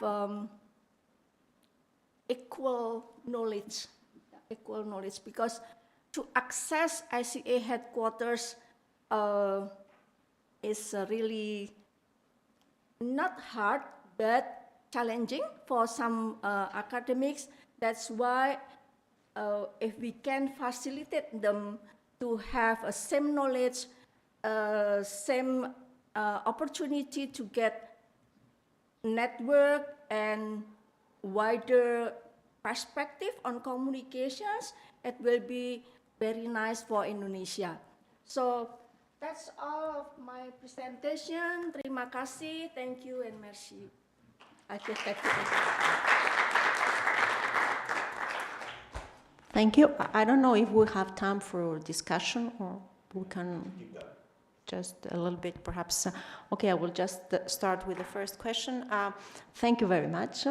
It's a pleasure to see how things are starting out in Indonesia. For us, we're looking for inspiration, so it's very useful that you're here with us. I would like to, you said that there I understand that there are different levels regarding the challenges that faces the chapter. You have mentioned technical aspects, management issues, but at some point I saw in your website, and this intrigued me a little bit, you say that one of the objectives is to increase, consolidate the credibility and professional reputation of communication scholars, and I would like you perhaps to comment a little bit more on this, please.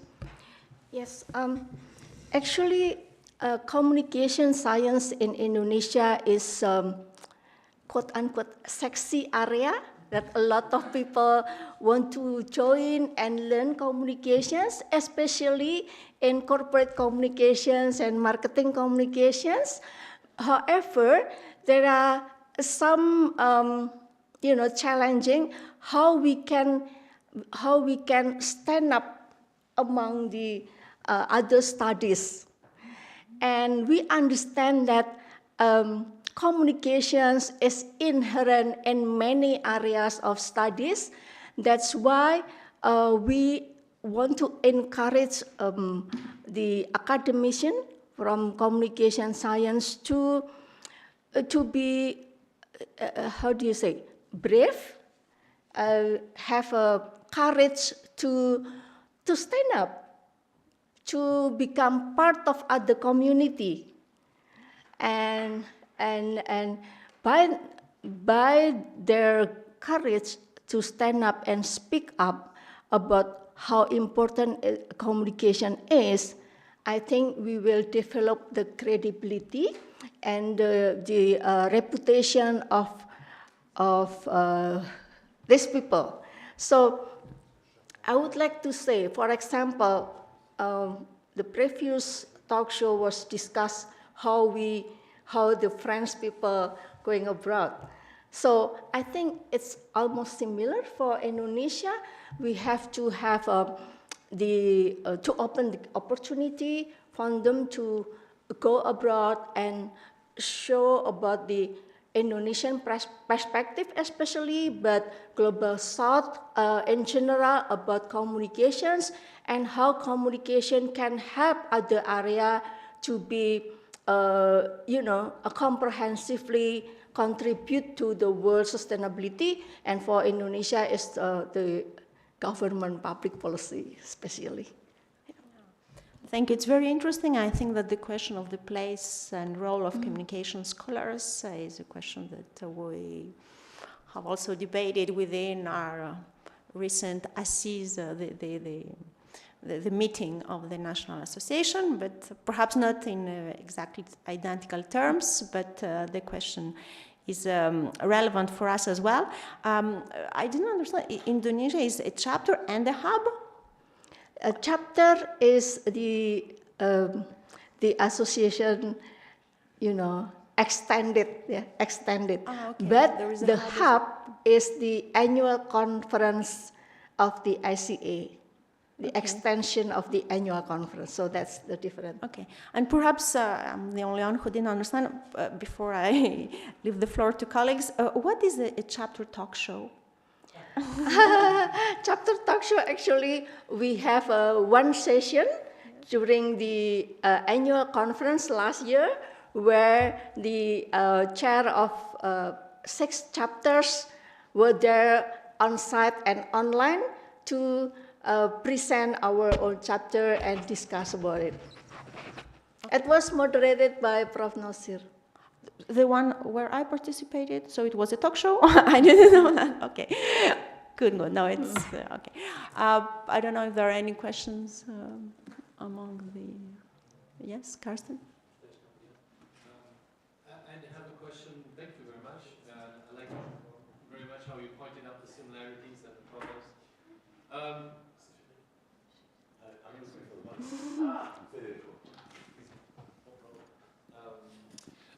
I don't know very well the structure of communication science in Indonesia. I learned some now from you.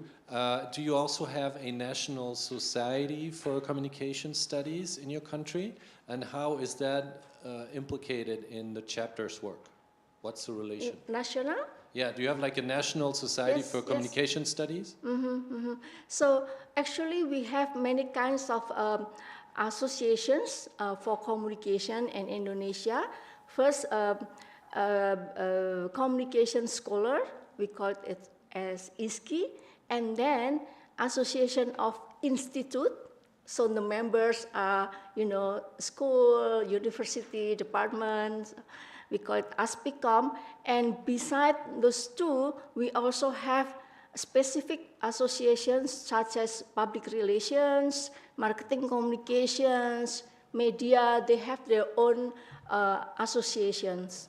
So yeah, talking about AI, I think they already have quote-unquote regulations and ethics for each group, but not in general. So that's the, yeah.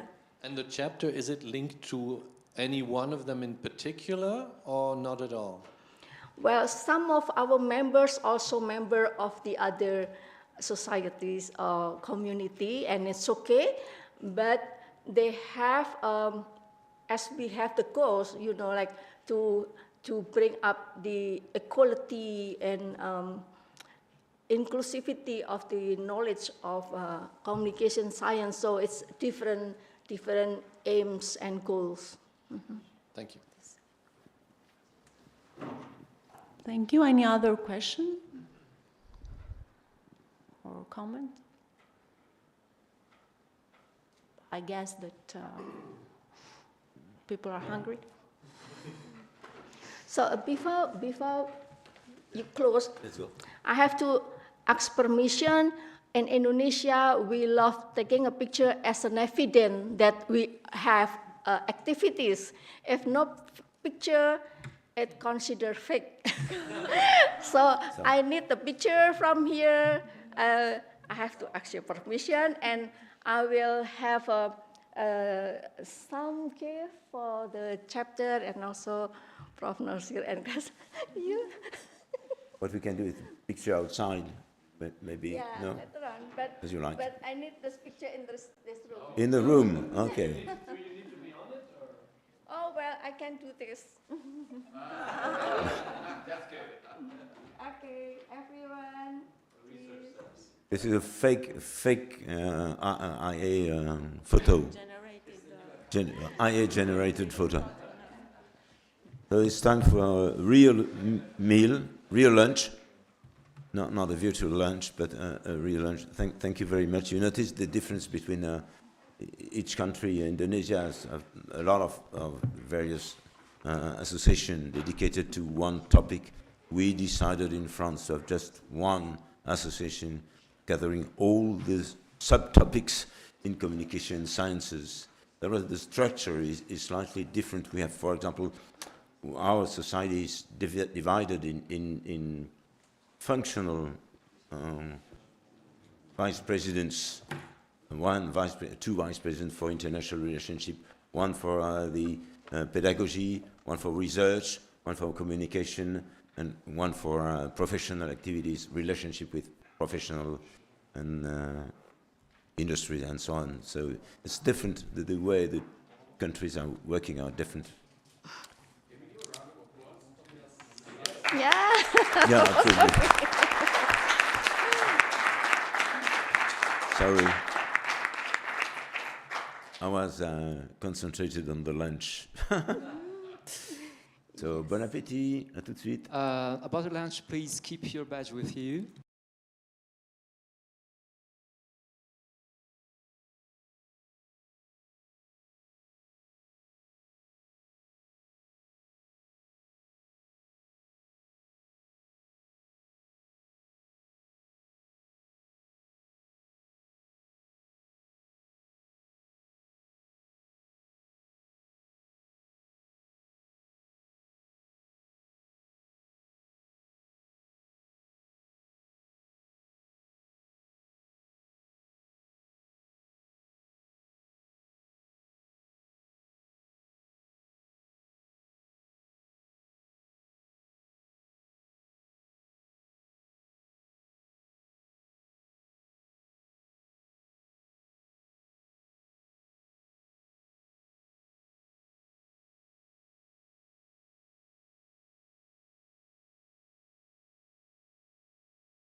We are going to start the second part of our busy day.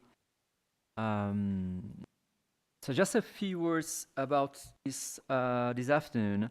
There is a first part with carte blanche to ELLIADD, and then Dorian will present an overview of her research and a Q&A time, and then a very busy session with 3 PhD students' presentation, and then a Q&A time and a conclusion ending words. So we'll try to be very concise and short in our answers in order to respect this this planning. So just a few words to introduce the carte blanche. When I discussed with Daniel at the beginning of this journey in ICA France Chapter, we discussed about how do we organize the talk, the scientific part of our day, and so the idea was to let for this first event to ELLIADD the chance to give you an overview of our research. Any problem? So in the first part of this carte blanche, there is a short presentation from Roberto Riascos Castaneda concerning the artificial intelligence and design. And in the second part, there are 2 workshops, practical workshops. So you will be invited by Jean-Bernard to split a group in 2 different groups. And at the same time, you will discover 2 different virtual reality platforms that the research unit uses for projects and research. So, Roberto, if you are ready, you have the floor for 50 minutes. Okay. Yeah. Thank you. Okay, good afternoon. My name is Roberto Riascos. While they charge this, I understand that the focus of most of you is communication. Would you raise your hand if your focus is communication? Okay, so this is a technical thing, so I'll do my best not to bore you. I'm going to talk about using artificial intelligence for developing products. I did this research. Egon, that is unfortunately not here, and he's coming. And, well, going to walk you through that. So, I am Colombian, but I live in Germany. I live in a city named Mannheim. You would wonder, why do I care about Mannheim? Actually, you shouldn't. Nothing important happened in Mannheim happens today. But there was a very frustrated man called Karl in Mannheim that decided to put a motor on a carriage. And he had an even more frustrated wife that decided to steal the carriage with the motor to visit her mother, making her the first car driver in history. She ran out of alcohol, so she stopped by a chemist, making that place the first gas station in history. The car broke, and then she went to a train mechanic, making that place the first car mechanic in history. She visited a long-lost or non-seen cousin, making her the first car tourist in history. All of that happened in Mannheim. Now you know. So, although Karl Benz will always go down in history as one of the most interesting engineers and more influential engineers, I find the story of his wife way, way more interesting and, above all, inspiring. So what do I do in Mannheim? I don't work with. I work in a company called Roche, and we do devices for diabetics. Statistically, 1 in 8 people are diabetics, so perhaps we have a diabetic here. Perhaps you don't know. And most surely you know a diabetic, but I'm not going to go down that subject. I am here in UTBM as a PhD student. I have a subject that I really don't want to go in. If your subject is communication, I don't want to go down the details of what this means. Basically, there are 2 disciplines in engineering that are disconnected and which are configuration management and risk management. And the thesis that I have is that if you were to connect them correctly, we will have way better products. Configuration management manages the complexity of products. Products are very complex today. because you have a product that has an app, that has software in itself, that has mechanical parts, that you want to have upgraded, that you want to have updated, that you want to download things. And of course, there's always a risk. We're talking here about medical devices, so it's very, very regulated. So risk management is very important because medical devices, above all, should help people live better lives and not harm them. And this is the way that we ensure that we don't harm them. During my research for these two subjects, I've had to research other disciplines in parallel that I have in these little dots, which is agility, change management, data analytics, digital twins, and sustainability. The subject of today's presentation. The digital twin is a thing that you hear a lot. If you watch sci-fi movies, they're everywhere. So how do we make digital twins actually work? Because they are there in the industry, everybody talks about them, but how do we make them actually believable? And artificial intelligence gives us today the opportunity to make a digital twin actually be a more realistic thing, more realistic discipline, a more realistic subject in the product development process. So what is a digital twin? A digital twin is a version of the product in a digital manner, in a numeric manner, that lives with the product in the life cycle. So the life cycle is what I have below. You first plan a product, then you design it, then you produce it, then you distribute it, then you use it, and at the end you recycle it. It's a life cycle because you should recycle a product, not only in terms of material, but also in terms of knowledge. So what do we expect from a digital twin? What we expect from a digital twin is to have not only the physical product, but we expect to have a digital product with which we can, as we see in the middle, we can simulate some situations where it's more cheaper to do that digitally than do that physically. That will help us take decisions. These decisions will help us implement them into the real product. But the real product also has feedback into the digital twin. It tells us what are the things that are going wrong, what are the things that are going well. And also the physical product has also a feedback loop to the designers in terms of customer experience. The customer tells us, I don't like this, the engineers react. The way that they react is usually that they start in this life cycle all over again. They redesign the product, they reproduce it, they redistribute it, so you get to use it again. This life cycle is actually usable for any product that you want, including an insurance, your bank account, whatever, any product that you use, that you buy, this is worth it. So how does the digital twin help us to do this?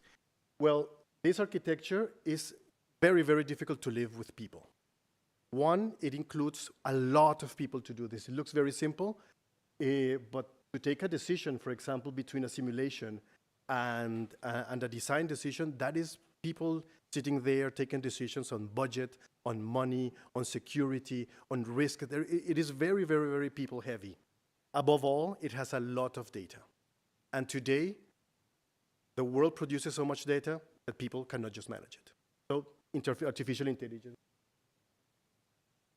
Artificial intelligence can help us with some tasks that are repetitive, that are prone to error, probably boring. No, these are the ones in the left, that where the machines are actually very good. They replace people actually very well.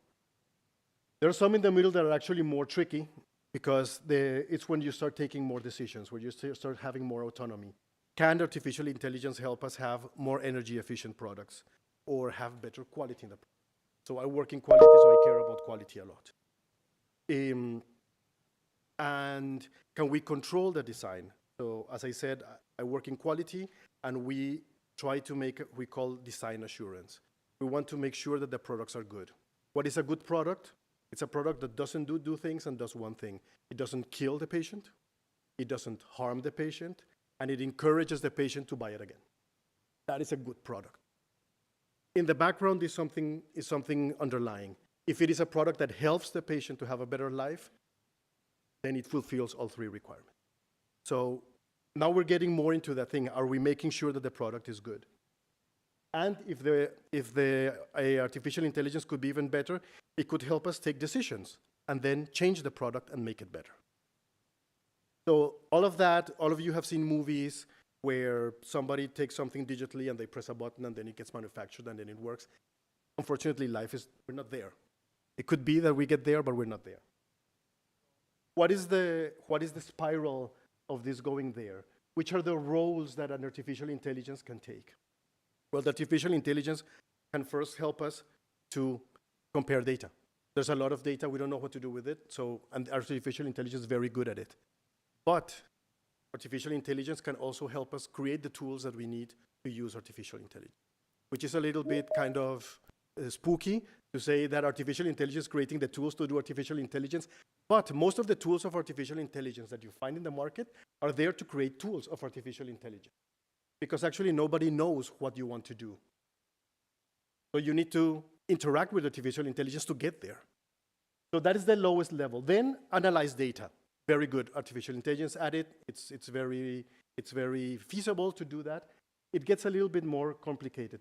Analyze a risk. Can the artificial intelligence help me analyze a risk? Risks are basically telling me something can go wrong. What happens if it goes wrong? What is the probability of it going wrong? What can I do so it doesn't go wrong? So can artificial intelligence help me with that? So that is a very interesting subject.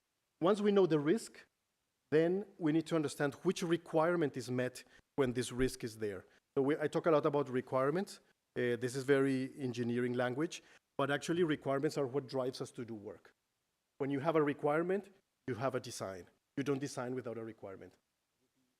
Bad design doesn't have requirements, let's say it like that. So can we say what is the consequence of having a risk in our requirements? And if we need to refine our product, can the artificial intelligence refine the requirement so we can refine the product? If we do that, and it spirals up and it converges into doing that automatically, we would have artificial intelligence actually making our product better.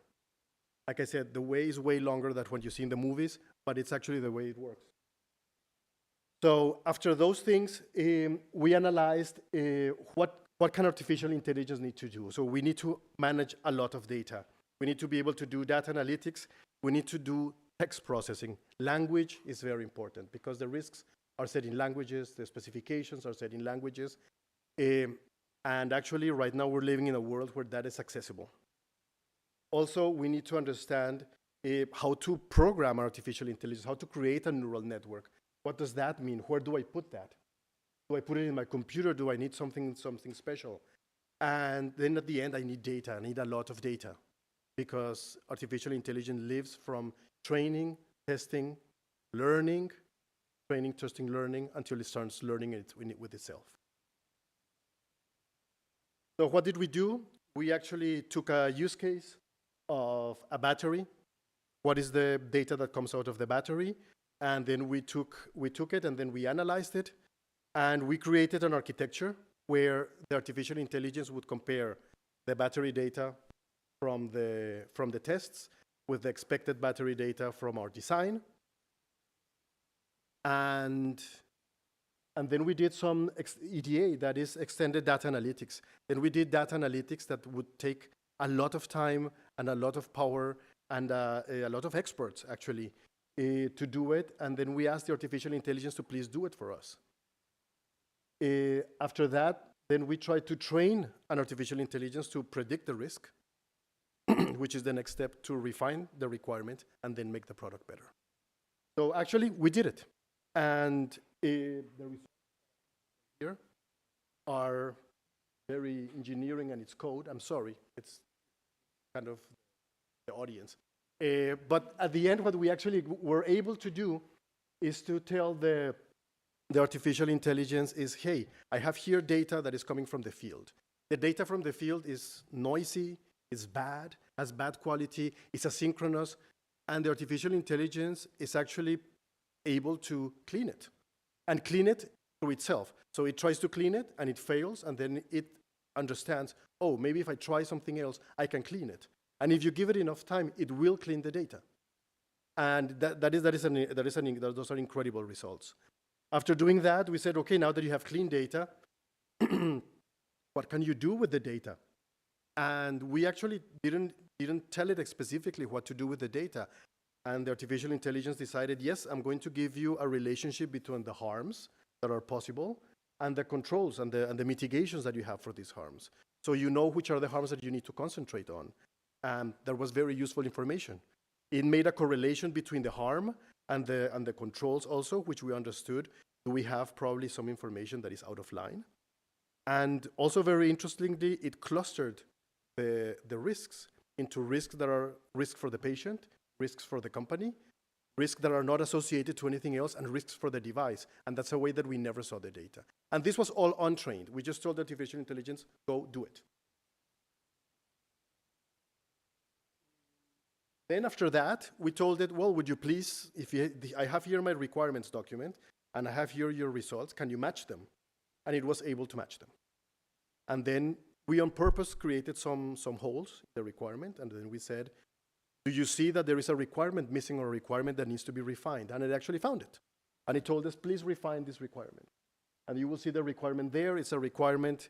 These devices are, I don't know if you have ever seen one of these devices, they have a little screen. And the risk is that if you don't read the information correctly, you might take a bad decision. No? We didn't have such a refined requirement on the readability of the screen. We did have some requirements, but it proposed to make it very, very, very specific that the screen needs to be readable in some extreme lighting conditions, which was surprising for us, and it was very good.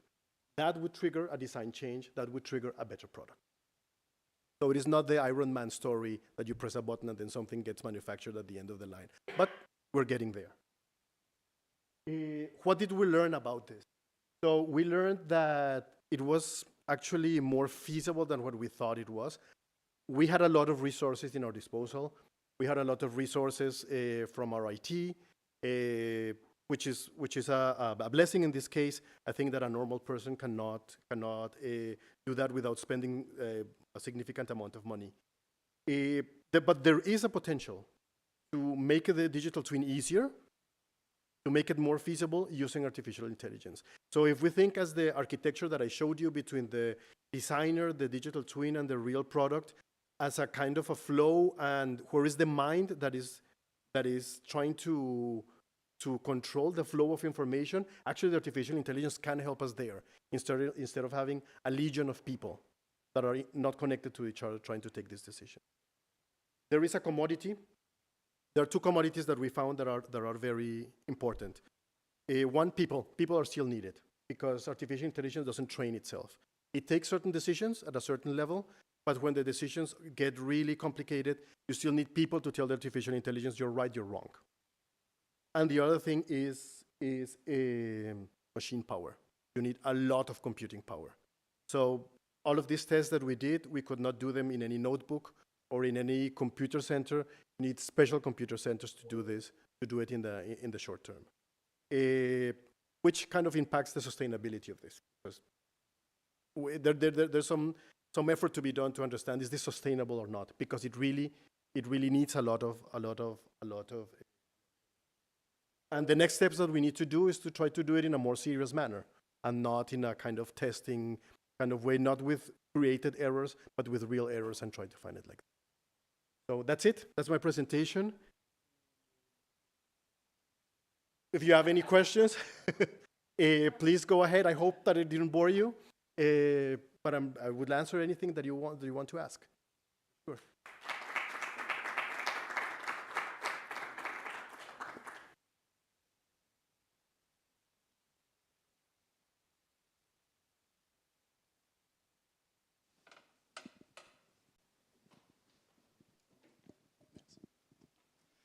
Hello, thank you for your presentation. Sure. You were saying at the end that you wanted to do it in a more serious way to make it more effective, but is it the moment you're going to take it seriously, like more automated? Yeah. Isn't it going to be a risk, or letting the artificial intelligence say something that is not as intelligent as the readable diabetes? Correct. That's a very good point. So one of the subjects that I didn't touch there was the reliability of the artificial intelligence. Artificial intelligence is as reliable as a person. we have a measurement, an ergonomic measurement of what a person reliable is. It's around 85% because people get sick, people go on vacation, people lose their keys, whatever. People are not infallible. No? So artificial intelligence is also like 85% reliable. So it also makes mistakes. And if any of you has played with ChatGPT lately, you might see that it suddenly starts telling you things that are not true because it's not reliable. It's not as it's not 100% reliable. You close that gap. The mitigation to close that gap is to not let the artificial intelligence run free. What you tell is the artificial intelligence to create the code. Then you test the code with people. And that code is the one that you can release with a higher reliability. You cannot let the artificial intelligence run out on itself because it will never, until now, it will not surpass that 85%. But if you tell the artificial intelligence, write a code, like for example, the data cleaning. We told it, write a code to clean the data. It wrote the code. We took it with a small set. We tested it with a bigger set. And then we said, yeah, you missed these 4 mistakes. So it wrote another code. And then it was 99% effective. Then we put it in the big data set. And then we're sure that it's going to work. If we would take the first pass from the artificial intelligence, it would always be unreliable. So you still need to put a person in the middle, tell the artificial intelligence you're wrong. Artificial intelligence also needs to learn. So you also need to tell it you're wrong, and then you can close that gap. When we say we need to take it more seriously, is that we're putting the real product on the line. Now, at this moment, we're doing this with old products. In this research, I cannot take the latest product because of intellectual property and so on. So if we go into the latest products, we really need to make sure that we're not committing any mistakes. And that is going to be very time intensive and people intensive. So for all of those people that think that artificial intelligence is going to leave everybody without a job, maybe one of the jobs in the future is going to be to train the artificial intelligence, to take care of it, like a kindergartner.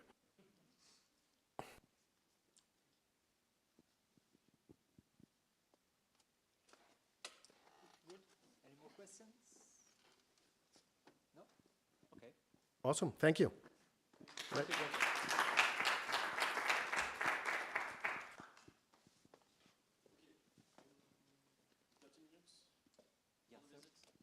Have a little visit of the research platform we are using here in the UTBM. So pick 2 platforms to see. The first one is an automotive simulator. And the second one is the virtual reality system.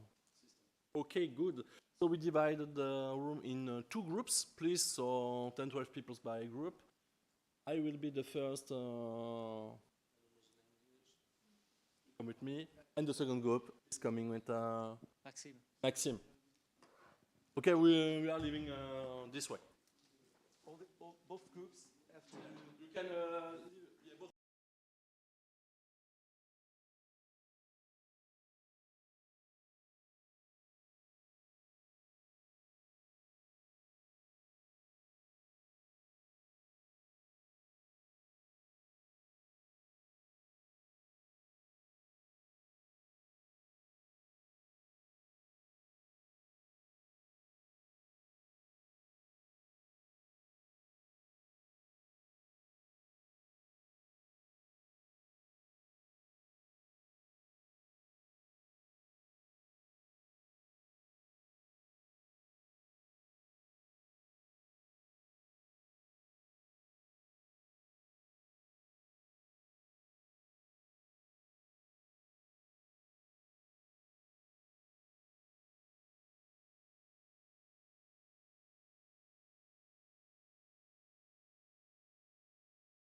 Okay, so we had a nice tour, but 2 workshops that people online couldn't attend, of course.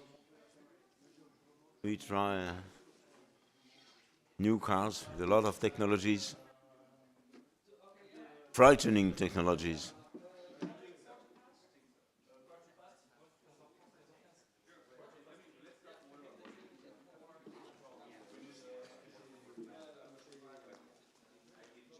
We wait for the others.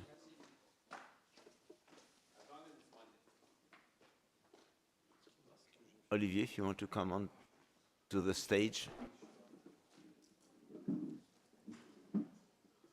And we are waiting for the second group. We had 2 groups. One using bicycles, no, virtual reality in a room, in an apartment, for elder people. How can we help elder people to find their way? Thanks to virtual reality. The main problem is how can elder people accept virtual reality. I think the more difficult thing is to put the mask on without being afraid. You remember the old times you used a mouse for your computer and you were afraid that the mouse could bite your hand. This is the beginning of the mouse in the 1970s. The mouse and we were afraid of that. And the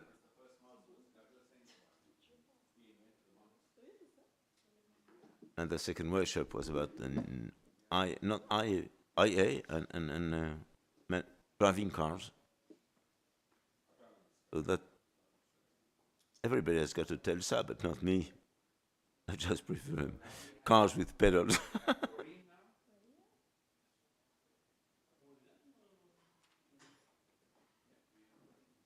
Peugeot.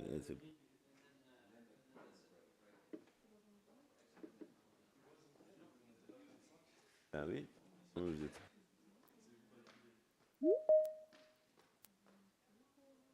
Tu regardes Marie-Lou.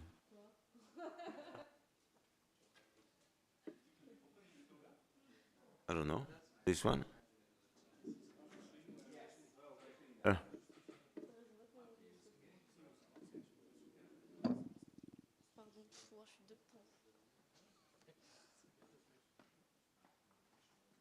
Qui arrive, les autres, tu sais pas?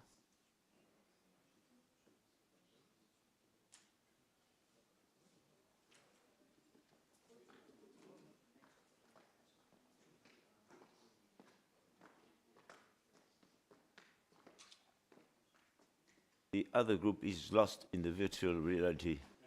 They can't find a way to step back to the real reality. So this is a problem. We have lost one group. Lost in I don't know where. In the 4th dimension? 5th dimension? Sorry? Moi aussi?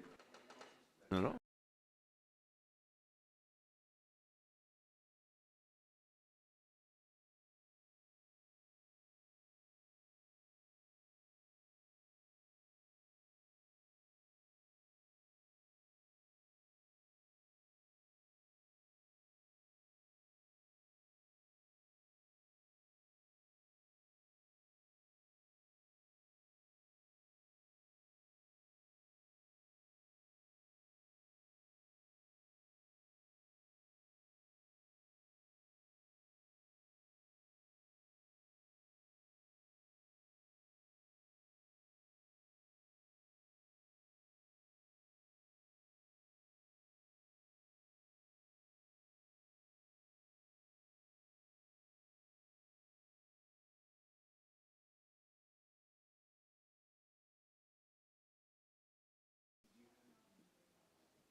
Hello, friends. Can you come back? Please? Ah. Are they coming back? Tout le monde arrive? Ah, allez, voilà. On avait perdu le deuxième groupe. Il est où le deuxième groupe? Il est en train d'arriver.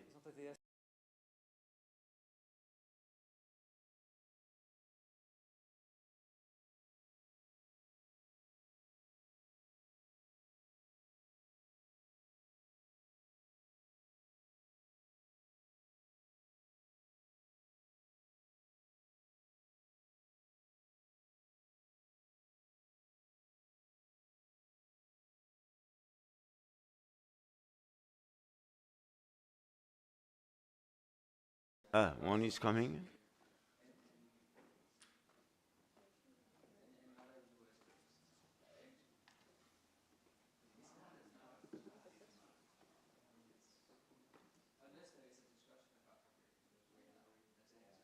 I'm a little bit confused. You know, this is the same when you're on TV and there is a problem with the screens or whatever, or the microphones. You have to say a few things. But at 3 p.m., maybe my energy is going down, so I have nothing to tell you. I don't know about. It's Dorian. Doreen.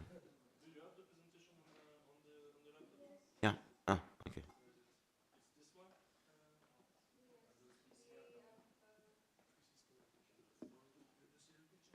And the weak signals.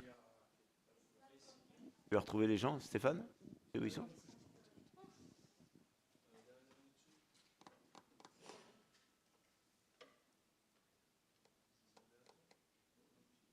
I like the idea of a carte blanche given to the PhD students. No, autistic is for the next presentation.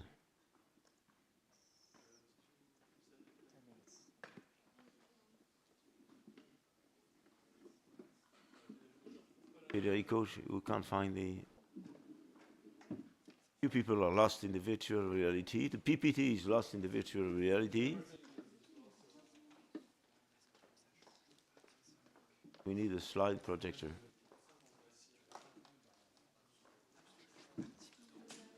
Okay, well, we find the... I'm happy because Doreen is here, so this was the challenge. How can we have, not by virtual presence, but live presence? This is very important to us. That means that someone from another chapter can discuss with our own chapter. And I don't know if we can do it anytime, every time, but that would be a challenge. How to have the money to have someone from another chapter to introduce this chapter and to discuss with us. So today, the chapter is the Indonesian chapter. So Doreen presented the chapter this morning. Now she is presenting her own research in the field of crisis communication. And to introduce her presentation, Olivier Galibert, my director, or director, I never know if it's director or director, my chief of the CMEOs of University of Burgundy, the fourth and last research units you listen from this morning. Thank you, Olivier, and thank you, Daniel. Thank you, Daniel. Thank you, everybody. Thank you. Thank you also to ELLIADD Laboratory for the welcoming, Federico Tajariol, and all the staff, and of course, all people at the UTBM for the welcoming too, so thank you so much. I'm Olivier Galibert, professor at the University of Burgundy in Information and Communication Science. And I'm going to introduce very quickly Dorian, because Angelica did the job so well this morning. So Dorian Kartika Wangi, I hope I pronounce well, thank you, from the University of Jakarta, Atma Jaya Catholic University. I was going to talk about, to do a presentation about crisis communication, the case of natural disasters. So, Dorian. Thank you so much. You have 20 minutes of presentation, and after we have 10 minutes of question and answer. Sorry, thank you. Yeah, thank you so much. I will use not 20, but perhaps only 10 minutes for presentation, so we have a lot of time to discuss. My presentation is about disaster crisis management and communication in Indonesia. This is my research, but not alone. We have a collaborative research in to support the government, especially in handling the crisis on disaster. So this is my school, and this is again about Indonesia. I really need to explain why disaster is a matter in Indonesia, because we are archipelago that are places in what we call as a ring of fire. So a lot of earthquake, a lot of volcanoes, and also potential for tsunami because a lot of oceans. That's why disaster crisis management is really important in Indonesia. So as an academic, of course, we base on the theoretical framework, and we know that when we talk about crisis, people already understand what is that. Even though some people think that crisis, especially is for organizations, but actually not only for organizations, but also for countries as well as worldwide, situations. Like, for example, if something happened in one country, it can be give an impact to other country, such as the war in Palestine and Ghana, for example, or the climate change that goes worldwide, and also the pandemic that we already experienced for 3 years. So here's some concept of crisis. I just highlight the 3 stages of crisis: pre-crisis, crisis, and post-crisis by Combs. Everyone in ICA knows Timothy Combs, of course. Yes. No. It's come to the types of crisis. There is intentional crisis and unintentional crisis. And of course, natural disaster is unintentional crisis. However, it's not that we can predict about the natural disaster. But natural disaster mostly come, in sudden, what we call as a cobra attack, then python attack. Because if python, we can predict longer, but cobra attack is more sudden. Okay, so based on this, we actually try to diagnose the barriers, not only from communication sides, but also many different, disciplines that pay attention on this management. Because as I said previously in this morning presentations, there are digital divide in Indonesia, and it's huge. So we cannot depend on digital communications. That's why my presentation is not focused on AI and digital, but how we can combine the basic and the digital communications to cope or to handle the crisis. And this work is not about during crisis. This work is about post-crisis. Why? Because during crisis, there are teams that already taking part of those. But how we learn from the crisis that has happened is really important for us in order to build a strategic management, include communication included, and then how to prevent. Prevent doesn't mean that the disaster won't happen, because it's nature, right? But prevent is about educating people to be ready if the disaster happens. So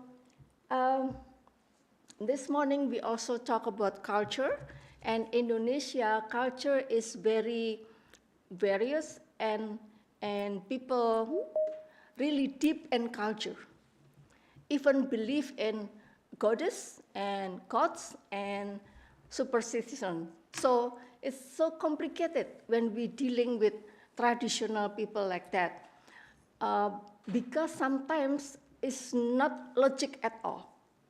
For example, if there's a tsunami happen, and actually they know the sign from the sea.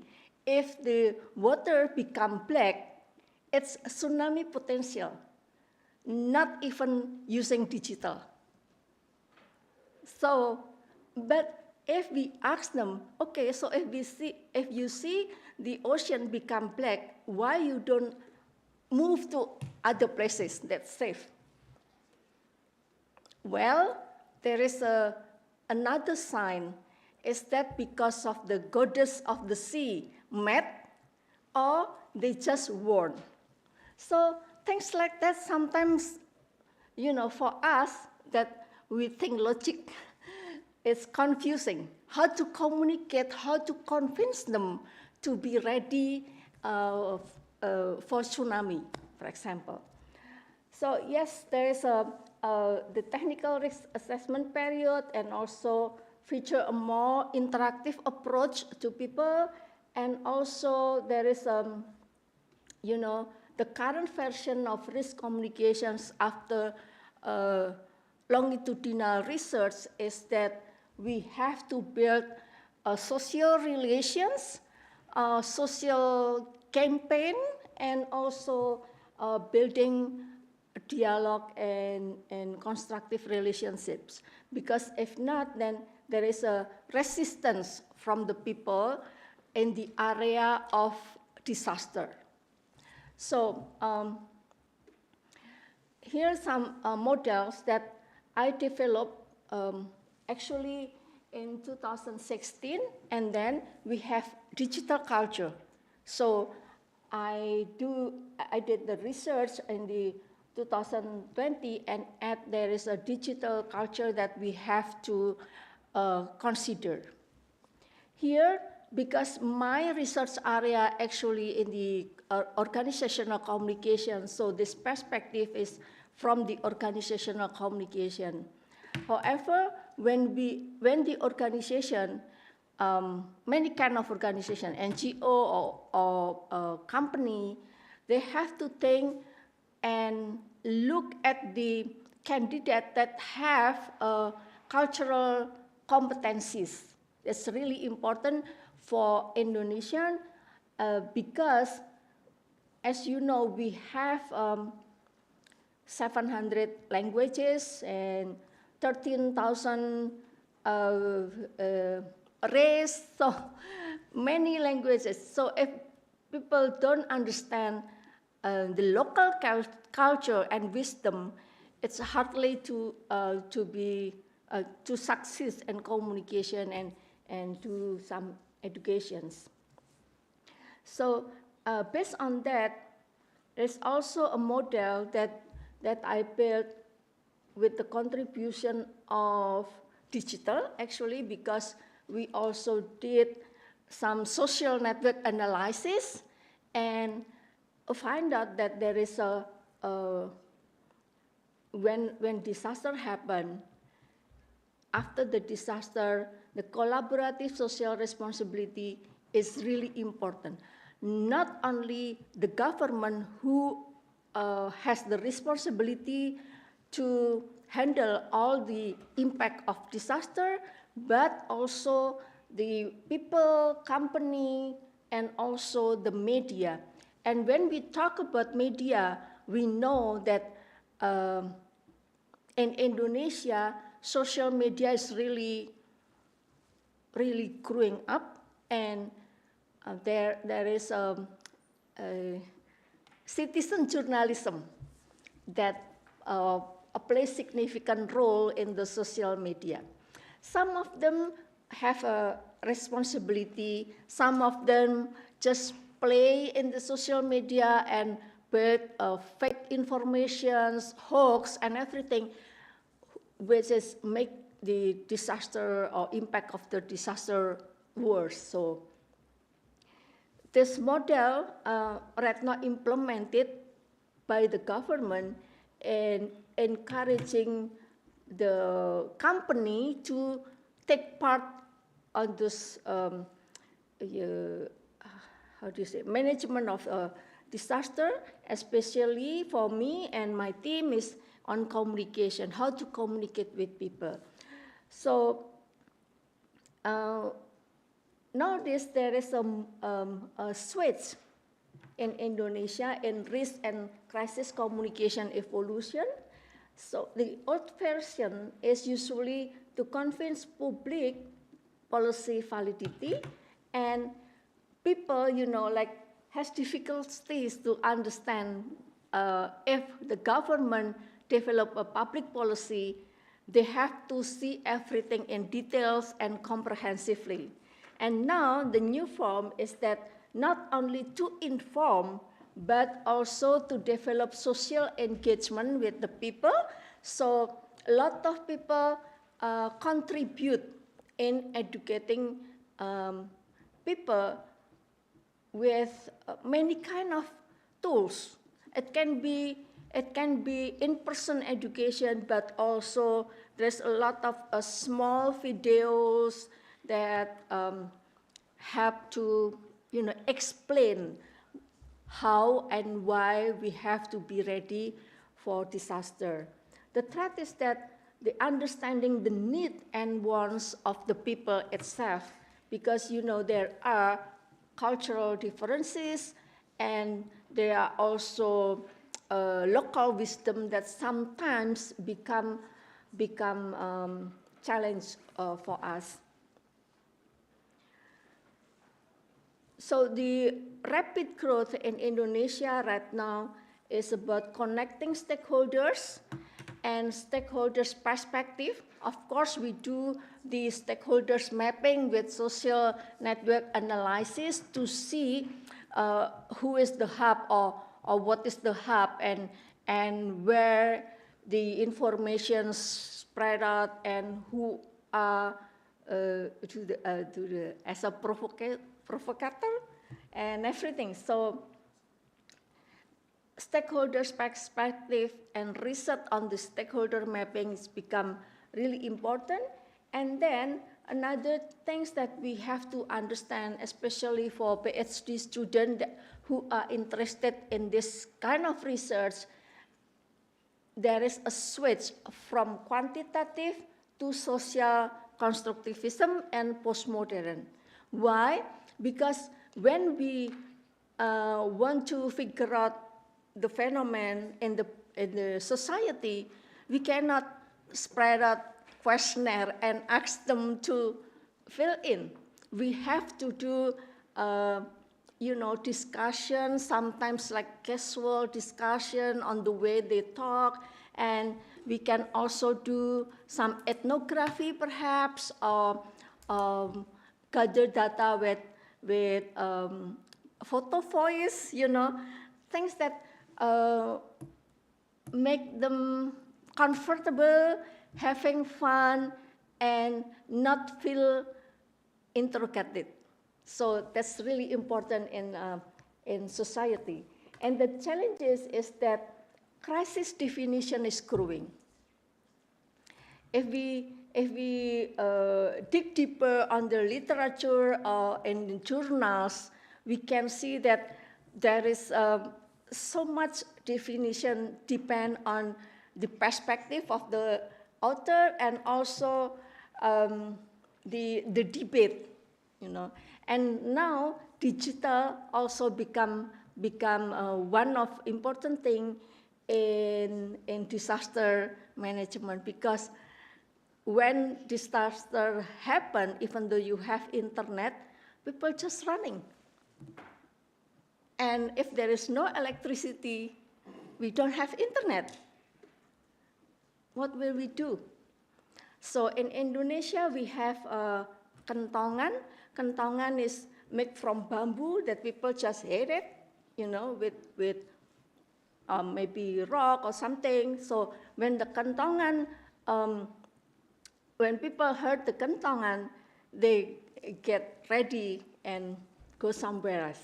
So the traditional communication is still needed in the situations, but again, the crisis definition is growing.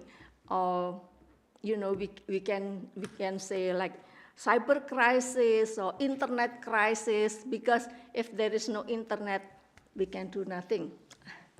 If we lost our phone, it's my life, as I told you. And also the various conceptual frameworks. If we talk about stakeholders engagement, which stakeholders, which one?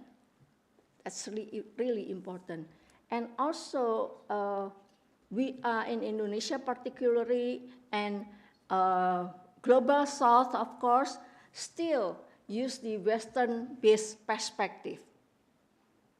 I think Nozir and Chris was in Bali, and we experienced that a lot of young researchers do some crisis management on disaster, but with Indonesian perspective. They have, you know, like a small book for children, small book for mom, how to handle crisis when disaster happen. So I think that's also needed. If you, the student, a PhD student, want to have a research in specific area, please pay attention on those local characteristic, local wisdom, and local communication, because it will enrich your research and also give the, how do you say, novelty and originality of your research.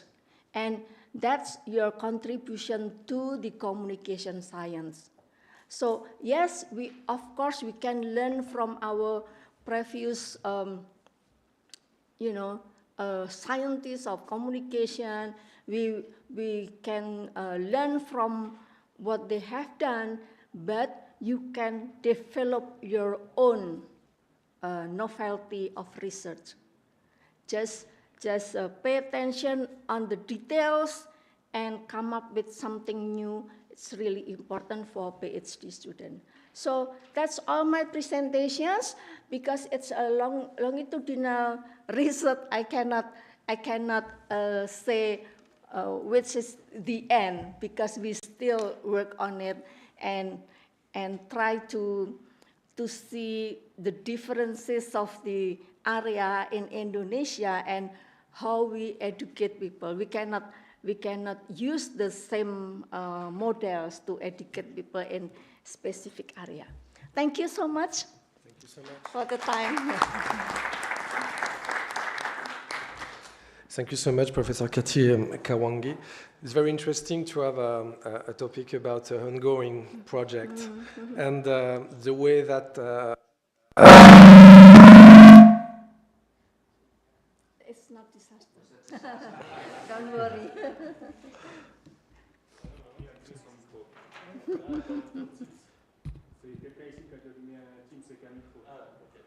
Okay.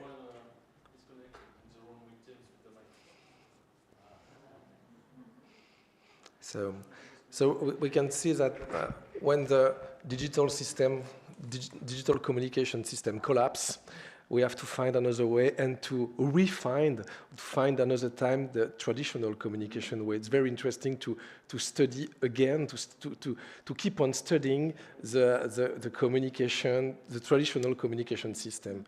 So I have two questions to start our Q&A sequence. First, how you manage to empower, to make empowerment with your stakeholders?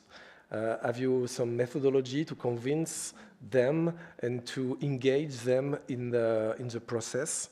And the second question, do you have the opportunity to follow to study an ongoing crisis?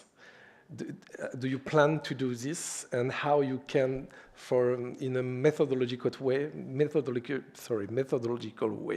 how you can do that? Okay. For the first question, actually, the there are worldwide that we can see we adopted from the UN for SDGs and also ESG right now, and the government has to be succeed in SDGs. So there is a top-down regulations that CSR is compulsory in Indonesia, but again we try to encourage them to have collaborative social responsibility. So not only specific organization or company that have to handle everything, but collaborative social responsibility is really important, and that's the way we encourage and empower the stakeholders, because there is regulations, but also then they have to, develop a track record on SDGs and ESG, and they have to have annual report for the organization or company, SDGs report. So it's kind of a match effort from the government, from the NGO, for example, and from the media and organizations, because there is a need for themselves to have to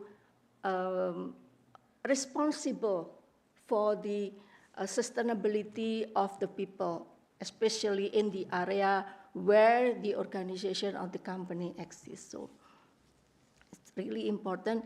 And now organization or company start doing lots of training for the people who are in charge on this CSR. And to do longitudinal, actually, it's not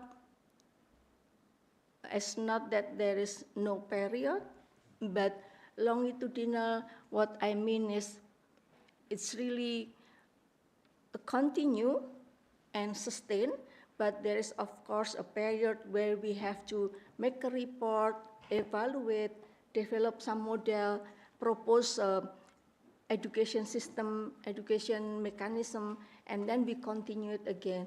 If something happened again in the same volcano, for example, it's just happened in Sumatra, and it's Sinabung Mount and Marapi Mount just exploded, and it's after every year, it's explode every year. So we now understand that there is a way to communicate, and we can develop a new theory with our perspective.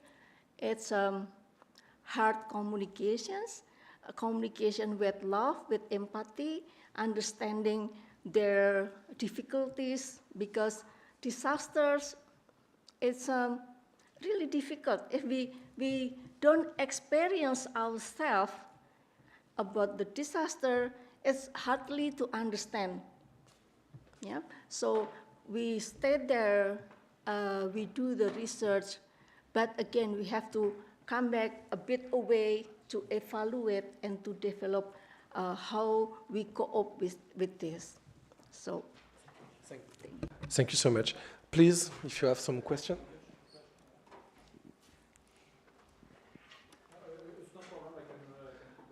But for Teams, for people online, we need microphone. Sorry. Thank you. Thank you for your presentation. Egon Ostrosi, I am head of the team here, ERCOS Paul. My question is the following. Disaster is a complex problem, and there are many variables which intervene in disaster. How can you distinguish in your models what are the most important variables which can produce the disaster, and how do you model these variables which can produce the disaster? Yeah.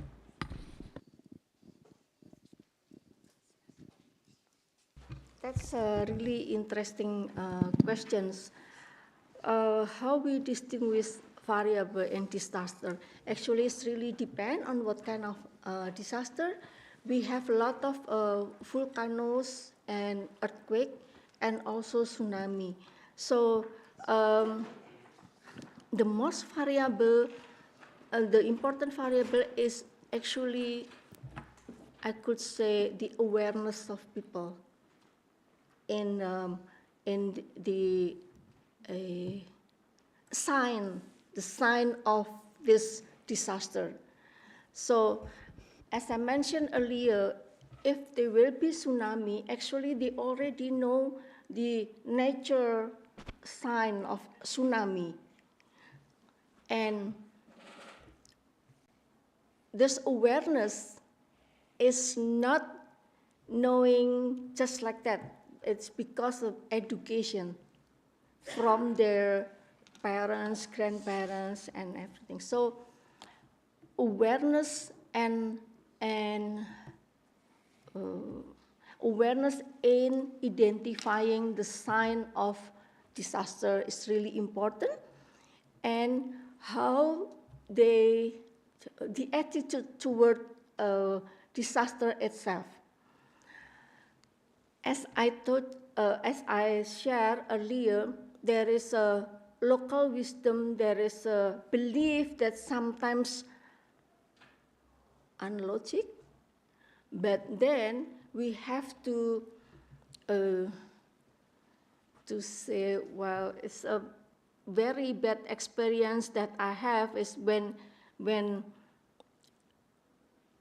there is a volcano and the person who are in charge in guarding the mountain doesn't want to go. It's just waiting until the hot cloud burn them. So it's really, really scary that time. So I could say that the awareness of the sign and the attitude toward disaster should be changed. So social change is social behavioral change. It's really important. That's the variable that I could say the most important in educating people, of course, in facing the disaster. I hope it's answered the questions. Mm-hmm. Okay, one more question, please. Hi, you talked about thanks for your presentation first, because it was very interesting. You talked about the relation to gods, beliefs, culture, and I wondered if it was taken in the prevention campaign. I think, like, for diabetes patients from China, we had a researcher, Evelyn Ho, who exposed a method to tell them how to eat regarding their traditional way of looking at ailments. So I wondered if on the risks there was maybe something to do, like talking about the risk from nature, referring to a god, or any traditional beliefs that the population have, and not only talk through rational things, but say, look, it's the tsunami is coming, or the volcano is something, and it relates to this cultural stuff, I don't know, but it relates to something specific that the population could know, and so the population could understand differently the warning. Is it something you think of, or could it be a good... Yes, we have this kind of approach as well. You know, we use their perspective to educate, so they can understand better and then change their perspective into more, safety, yeah, because of the importance of understanding the impact of disaster, but without destroying their local wisdom and their belief in gods. Yeah. You try to destroy or not to destroy? Not to destroy, yeah. For example, Balinese people always put some offer to gods, Hindus, and we cannot destroy those traditions. But if the situations, a lot of winds and the ocean really have a huge wave, can you still give the offer close to the ocean? Of course not. But we can say you still can give the offer, but away from the ocean, for example. Yeah. Mm-hmm. One other question, and the last one for Dao. No? The last one for nobody. Okay, thank you for your talk. And my question was about the concept of resilience. How do you deal with these concepts in your model?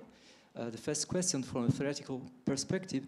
And secondly, about the digital support. Some years ago, I worked with a Japanese colleague about the radiation risk in Bangka Island, so with the Indonesian researchers. And we discovered that according to the digital support, the resilience practice changed really completely, because people are more informed and people share knowledge about risks. So about your research, what is the place of this digital support for resilience? Thank you. Sorry, what is your first questions again? Yeah, the resilience. What about resilience, and how do you deal with this concept in your model? Residents? Resilience, yeah. People who stay in this area? Yeah, after the disaster. Mm-hmm. That's a very good question, because sometimes people doesn't want to leave. They want to keep their belonging. They want to keep their, car or house or perhaps crops and everything. So the government actually helped this with, a promise to make sure that their land, their house will be okay. But ask them just to live with, maybe some clothes, but it's really hard for the residents to leave their belonging. But again, we try to make them understand that their soul is more important, their life is more important than just their belonging. The thing is that they work hard to earn money, to have food, to have house and everything. So somehow we can understand that they don't want to leave. Yeah, so it's a matter of persuasion and negotiations in the end of the day, and those interpersonal communication plays significant roles. And about digital, how digital contribute. We actually have a system, warning system, if disaster will happen. For example, if there is an earthquake, is it tsunami potential or not? We spread out the information to the Indonesian society.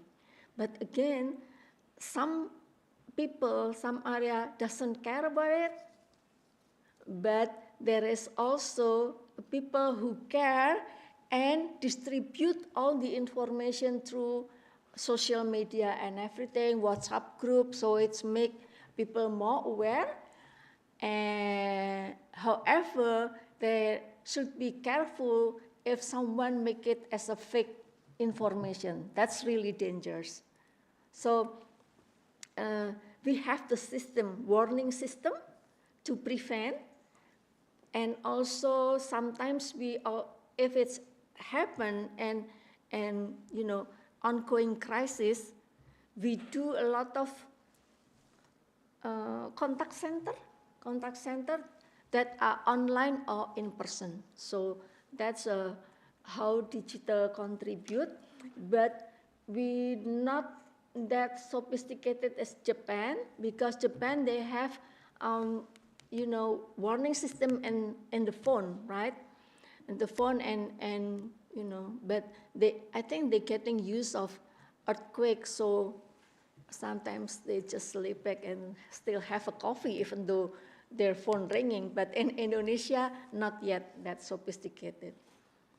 There's a warning system by digital, but not yet in the phone. Yeah. Okay, thank you so much again, Dorian.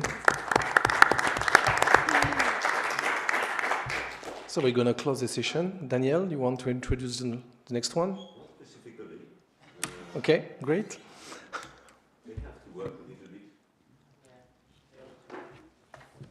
So thank you so much for this scary afternoon session. I thought that everyone will be asleep. Thank you. I'm nearly on vacation now, so to end this day, we have the two vice presidents dedicated to international relations of the French Society for Communication Science, SFIC, our academic society. So Zhao Wang, who is coming from University of Nanterre, and Alain Denville, who is coming from University of Bordeaux, Dissent Research Unit and MICA Research Unit. That means we have a lot of research units. Actually, we have 45 research units in communication science all over France. They are not coming from Grand Est, the Great East, but they are coming from other part of France. And they will discuss with 3 PhD students, 2 live and 1 and in distance. She's in Lorraine and she couldn't come because of the trains and the snow. Thank you, both of you, Zhao and Alan.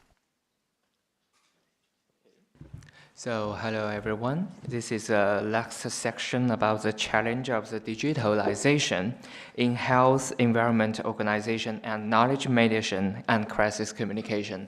I think this is kind of really huge question for us because we are facing in a crisis time, not only about geopolitical crisis or geopolitical conflict or war, but also about the environment crisis. We have global warming, we have a lot of situation for now, and health crisis doesn't end at all. So in this case, I want to say this is a really good time for us to think together during this kind of situation. How can we use communication tools, instruments, strategies, tactics to manage, to help the organizations or the government to manage the crisis time?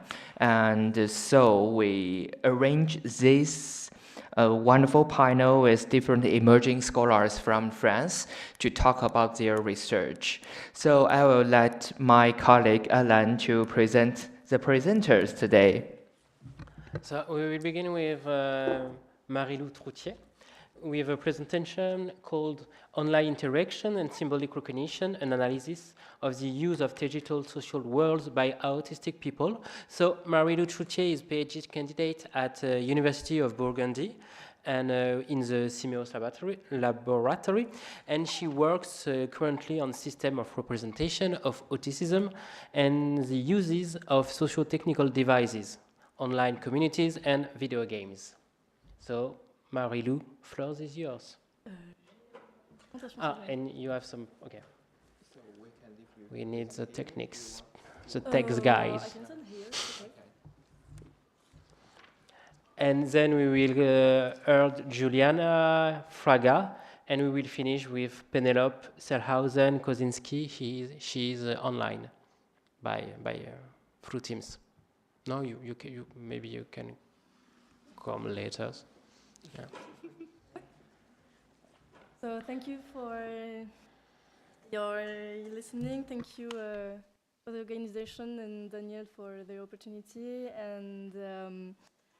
And sorry in advance for my English.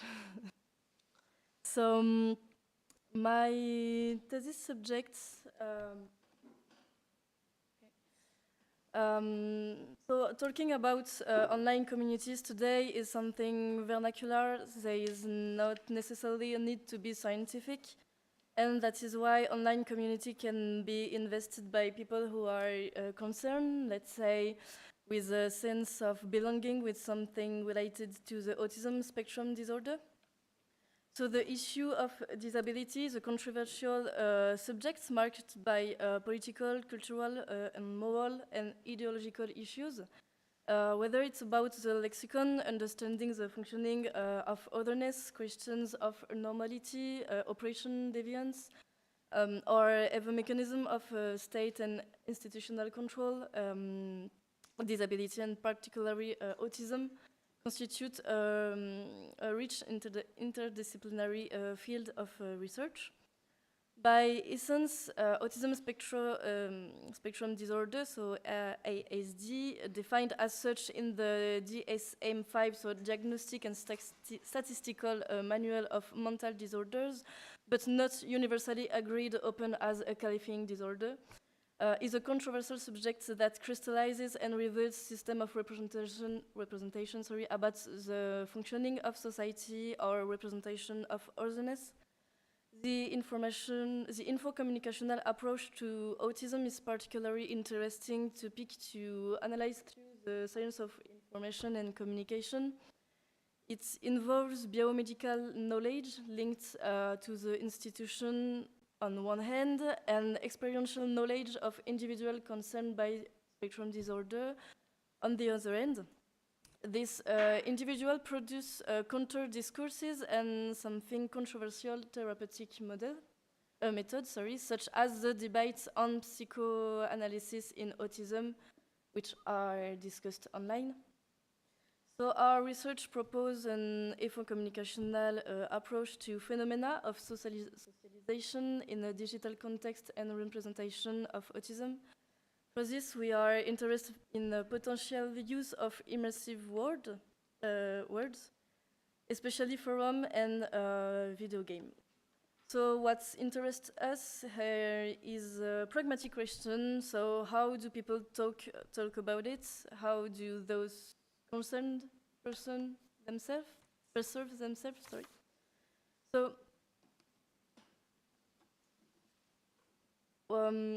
So I focus on autism through the use of social technical devices. Autism is defined around a triad. Firstly, the alteration of reciprocal social interaction, so alteration of eyes contact, facial expression, gesture, lack of social reciprocity, sharing emotion activity, for example, also lack of joint intention, sharing interest. Then the alteration of communication, absence or delay in language, except in Asperger's syndrome, difficulties in initiating or sustaining a conversation, stereotyped and repetitive use of language. And finally, restricted or specific, I prefer to do this, interests and stereotyped behaviors. So interest in one or more abnormal interest in their definition or intensity, adherence to no functional rituals or habits, and stereotyped and repetitive motor mannerism. Particular interest is found in many autistic people, is preference and ease with the digital technology, so video game, computer, general use of digital tools. Moreover, belonging to one or more online communities allows them to have interaction without facing another person, which can be challenging for both parts. This is why we are interested in the digital socialization of autistic people in the daily interaction that take place within a normative framework in a social technical device of knowledge produced through the exchange of experiential knowledge. So I skip this part for a matter time. We are two principal corpus. So first we start our research with the animation of the Autism Resource Center in Dijon. it is a medico-social structure led by a multidisciplinary team. So we have psychologists, neuropsychologists, psychomotor therapists, doctors, speech therapists, etc. The Autism Resource Center do not provide care, but intervene concurrently with care and relevant medico-social device. The internship allow us to immerse ourselves in the world of autism, to become familiar with the nosography of ASD, so autism spectrum disorder, diagnostic and functional evaluation procedure and tools, to participate in training to deepen our understanding of autism and the issues directly and indirectly related to it. So in addition to the valuable, valuable research, during the immersion, so we compiled in a field journal. The Autism Resource Center is a rich analytical ground allowing for individual and collective interview with health professional and individual concerned by the autistic spectrum. In the other part, we joined a Discord server titled Spectrum, representing a virtual space where social interaction emerged spontaneously and organically. Created on June 18, 2017, at the initiative of a young autistic person, we are conducting participant observation within this community, bringing together more than 2,500 autistic and non-autistic members. In addition to interview, we shared a questionnaire to collect data on the use of video game by members, especially those on the autistic spectrum. We also asked questions about the sense of belonging to the community on the server channel. So, just a point about our research, positioning research, because centered around lived experiences, calling for understanding and interpretation of individual on the autistic spectrum, requires used to be fully immersed on the field.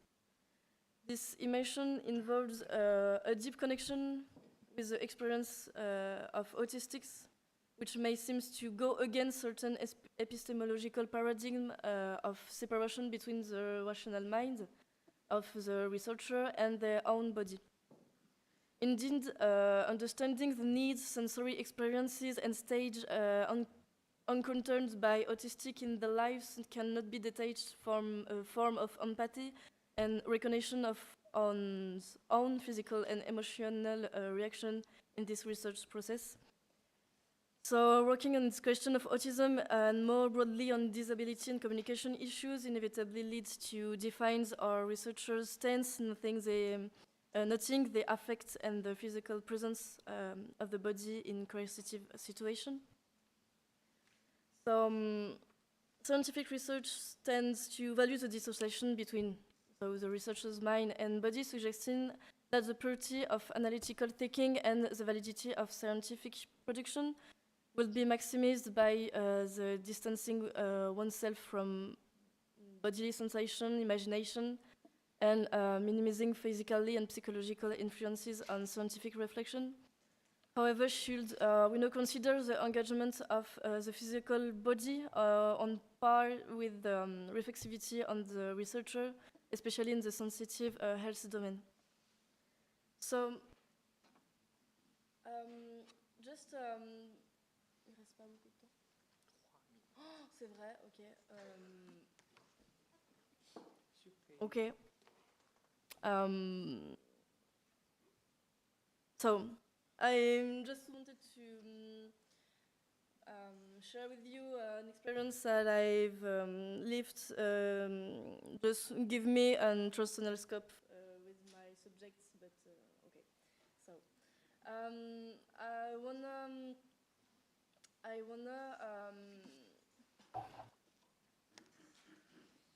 talk about recognition, logical recognition in my subjects, but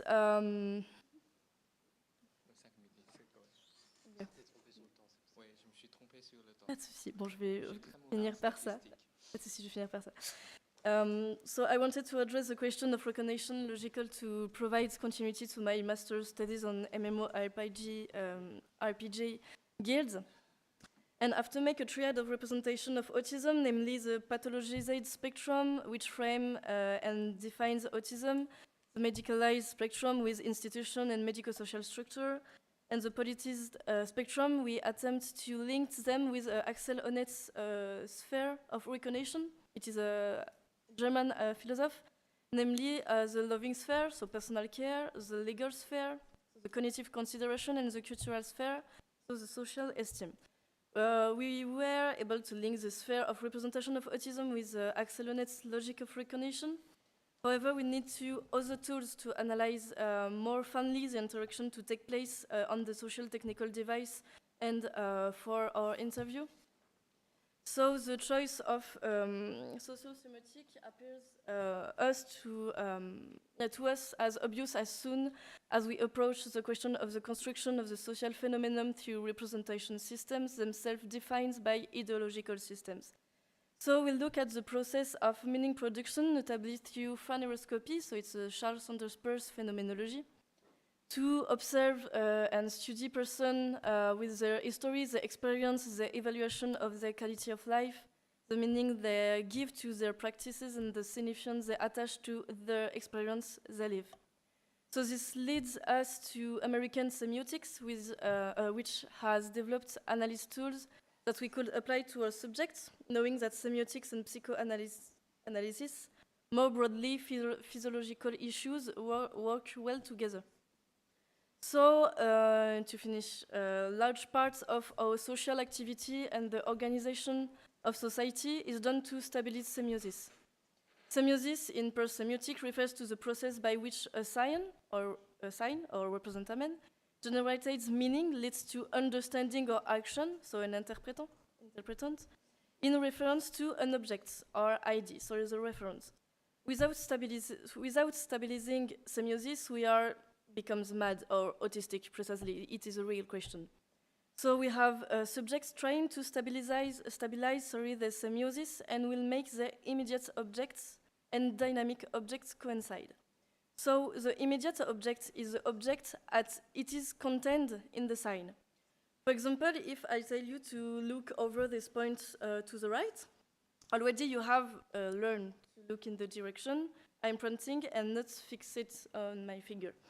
So if I tell you to look at the Santa Claus on your right, his position is a sign. You will turn to the right, so there is a part of the Santa Claus that I am showing that is in the sign. This is the immediate object. So the dynamic object, it is the object that it exists independently of the sign. For you, Santa Claus is a traumatic experience. Maybe you imagine him dressed in gray and not in red. You have a sedimentation of experience related to Santa Claus. So every time you are told, oh, look over there, Santa Claus, you have your own Santa Claus that comes to mind, which will not necessarily be the same as mine by definition. So we can see that when people talk about autism, there are many dynamic objects between people. They think they are talking together and understanding each other because there is the immediate object, the word autism, for example, but it could be disabled, sorry, or idiots in the 19th century. It is the connotation, the immediate object. But the dynamic object to which it refers is what interests us in our research and will be determined by the dynamic interpretant, the actual effect of the sign on the interpreting subject done to oneself. So, however, constantly there are elements in society, including the peers, that make them move the immediate object, because every time we see an autistic person, it refers to a dynamic object, of which there's immediate object change, which are very different and blur the dynamic objects. So we need to stabilize. So there may be many people for whom autism in the movie Red Mine, it's a gifted person who does not know how to look in the eyes. They have frozen the representation of the sign. They have tried to stabilize a dynamic object. So I had just one. So every time they are in front of something that's referred to autism, it is a variation for the stabilization. It is therefore a socio-semantic question. What is a dynamic object for people, for group people? This is what we are trying to model depending on certain context, English context, French context, community practice of using online devices within coercive center, etc. So, sorry, it was perfect. Thank you.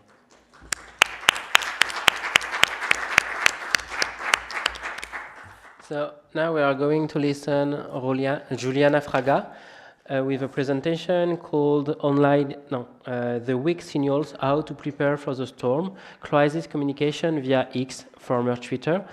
So Juliana is PhD candidate at the University of Burgundy in the Simeos laboratory. Her advisors are Gilles Blachot and Pascal Lardelier. Her research focuses on analysis of discourse in social media, especially X, former Twitter, and she is interested in detecting weak signals. I think she will talk about it now. So,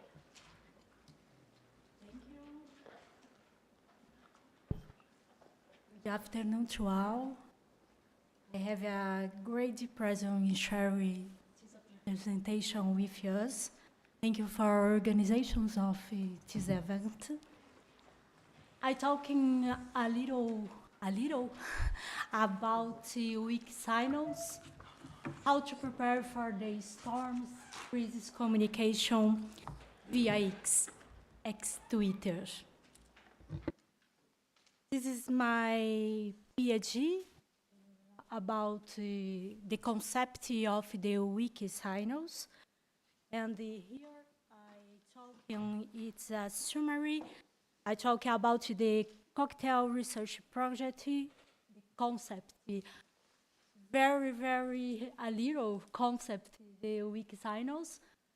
And for illustration, I go to the show you on case with the French government crisis communication and about the conclusions. For starting, this study was conducted using the cocktail platform. The cocktail platform is the research project. It's interdisciplinary consortium attached of the Human Science Building of the Université of Burgundy, and looked in the circulation of discourse and the detection of the weak signals on X. It's a digital platform that combines big data technology with real-time analysis tools and artificial intelligence algorithms. The proposal is the collect, stock, and analyze data for X Twitter after enables players in the, for example, agricultures or political or healthy sectors, commercial, industrial, and policy, and their communication strategy, and the highlight speaking tonalities in order of adjusting communication or global strategy.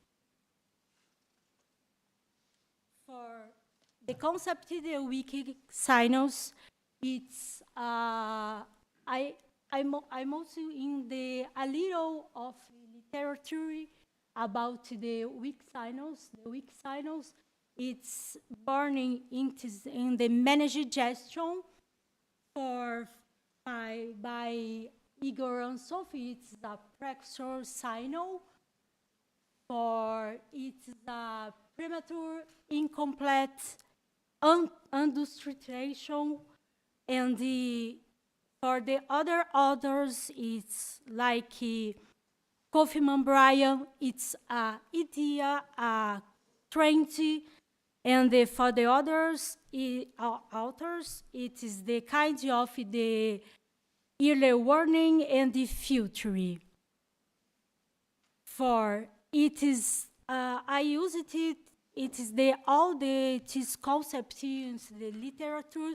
This is the literature international. It's the American authors and the Portuguese, Finlandese, and the in England, and the how to use the concept to identify and detection on the Twitters.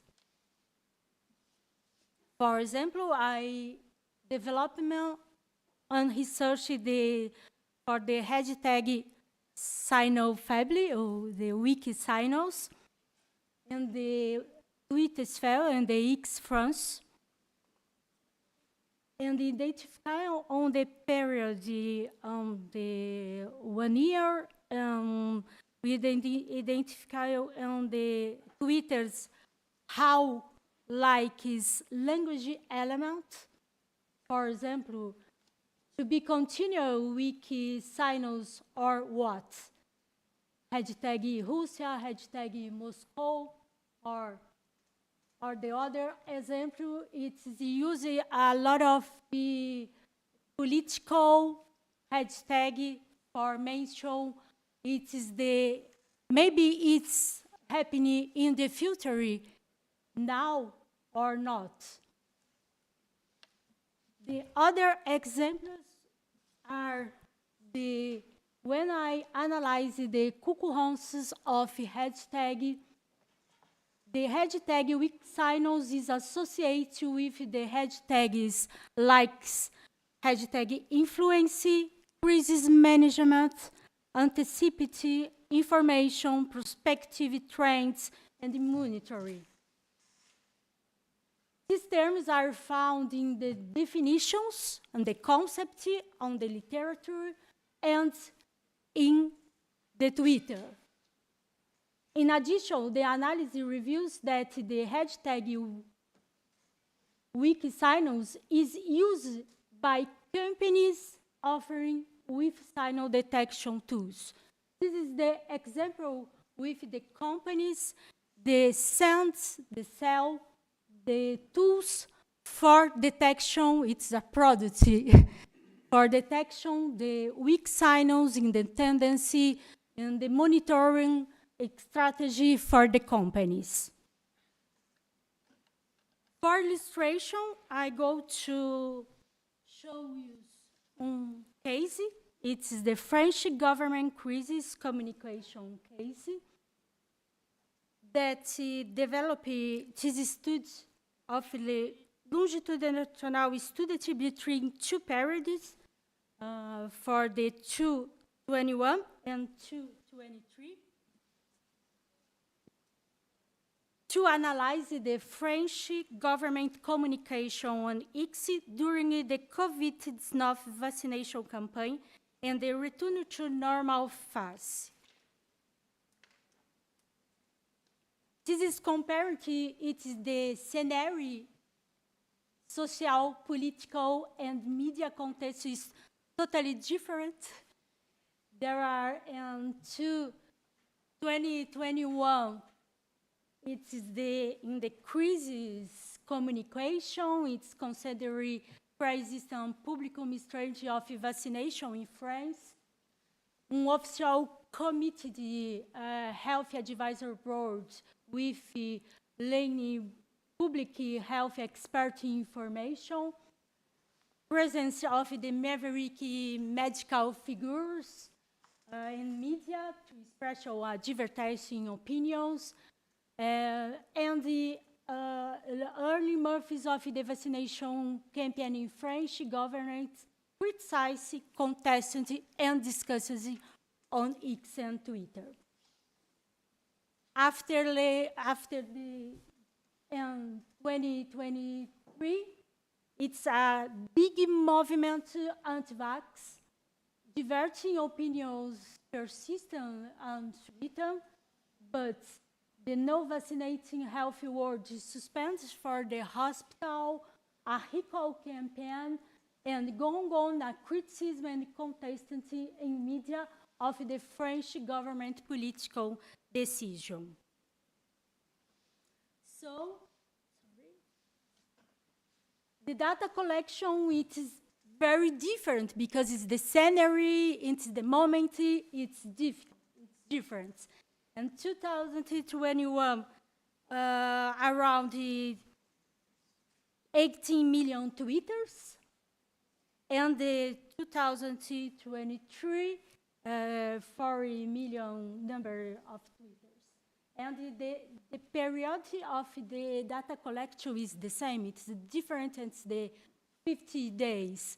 But it is the volumetry and the number of the tweets is totally different.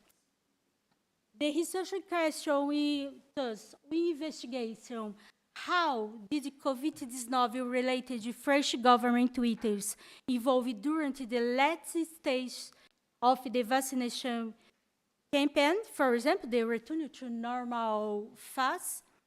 And when you use the same protocol of research, the first step we building the global corpus, after building a filter just of the government count in the subcorpus, after you do a classification of quantitative data, and after a qualitative analysis.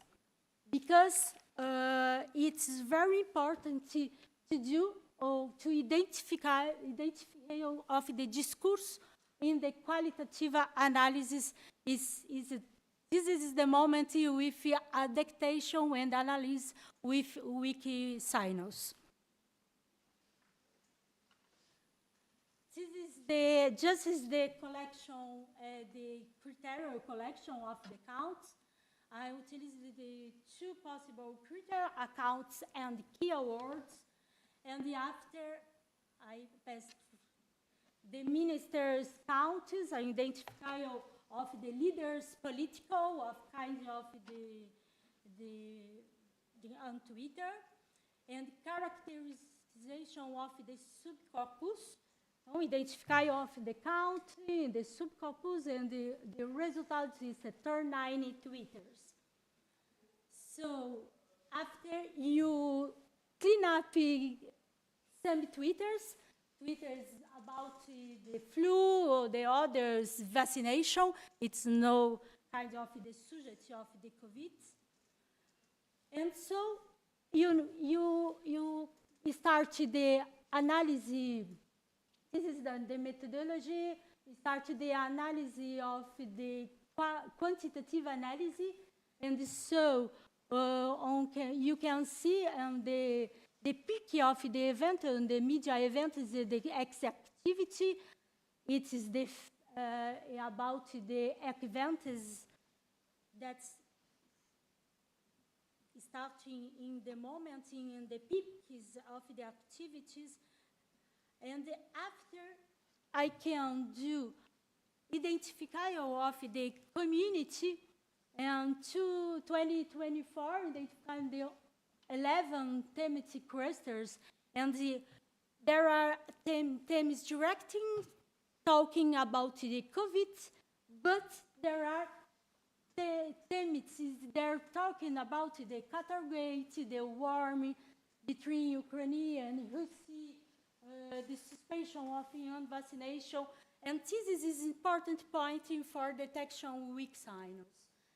Because when you see the community, you can see where it is the subjects, it is no talking about directly the subject.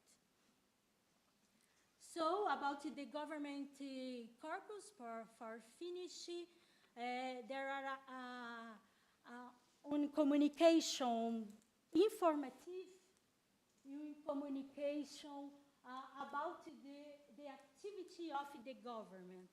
So, for example, the Twitters for the minister about the announcement, for Twitters about the mandatory isolation of the regulars, but information, informative all the time. About the leaders, the activity on Twitter and X, it's not existent on the 2022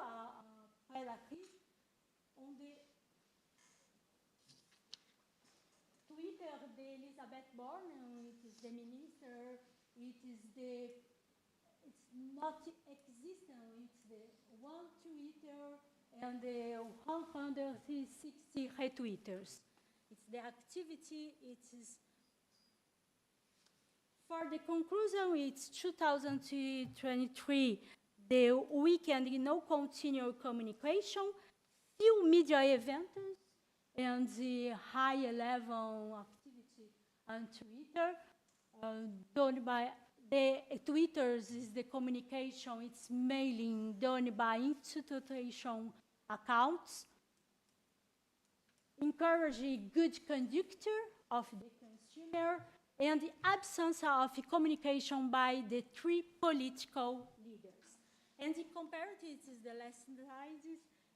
In the comparative for on situation of the crisis communication, it is the communication is totally different, and the activity of the Twitter for the communication, it's in 2023, it's a communications traditional instrument of the public action in monitoring and preventing policies. And comparing 2021, it is the crazy communication. It's the presence of Twitter. It's very, very hard. Thank you so much.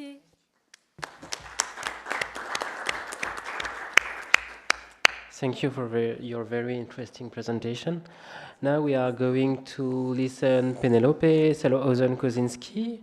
The name of her presentation is Media Coverage Facing Uncertain Science in a Liquid Time. It sounds very promising. And but I don't have any presentation of Penelope, so I will let her introduce herself. Can you hear me? And she's online on time. Penelope, Yes. is it okay for you? Yes, I am sharing my PowerPoint right now. I don't know if you can see it. We don't see it. No, yet. Now it's good. Oh, nice. Okay. So I'm ready. Well, tell me when I can communicate. I don't know if you want me to activate the camera, but there is the PowerPoint, so I guess you'd rather see my PowerPoint than my face. So hello, everyone, and thank you for attending this communication about my doctoral thesis, which is rooted in one of the themes that bring us all together here today, which is knowledge mediation and crisis communication. I study, as it is said on this frame, media coverage facing uncertainty in a liquid time. So I will first introduce the notion of uncertainty in the state of art in the light of epistemology, sociology of science, and communications. And then I will demonstrate the relevance of my research before presenting the method I've established to analyze the media coverage of uncertainty according to the discourse analysis theories. And then I would like to highlight my preliminary results, as well as the main challenges I'm confronted to. And this fuzzy little pink cat that you can see on screen refers to the uncertainty principle of quantum physics. And it's here to remind us that uncertainty is omnipresent in sciences.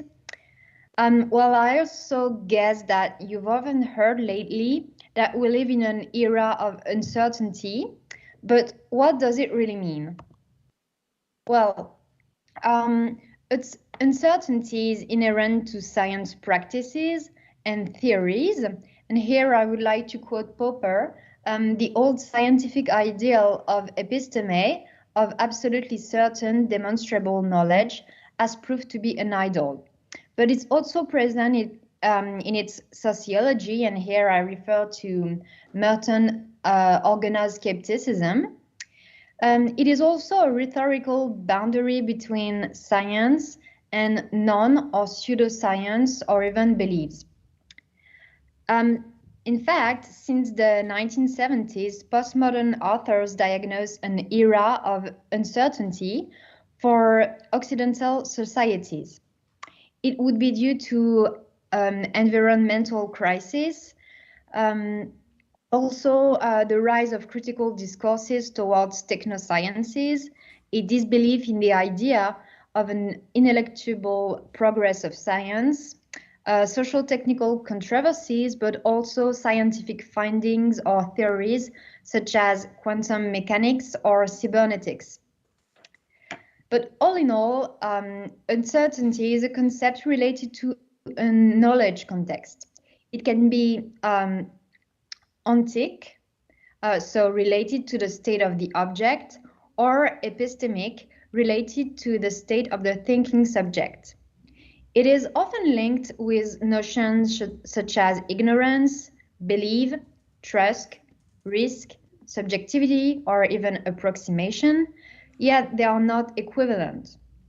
For instance, risk is a calculated, estimated, hence manageable uncertainty, and ignorance is a total lack of knowledge, whereas uncertainty hesitates and is based on hints.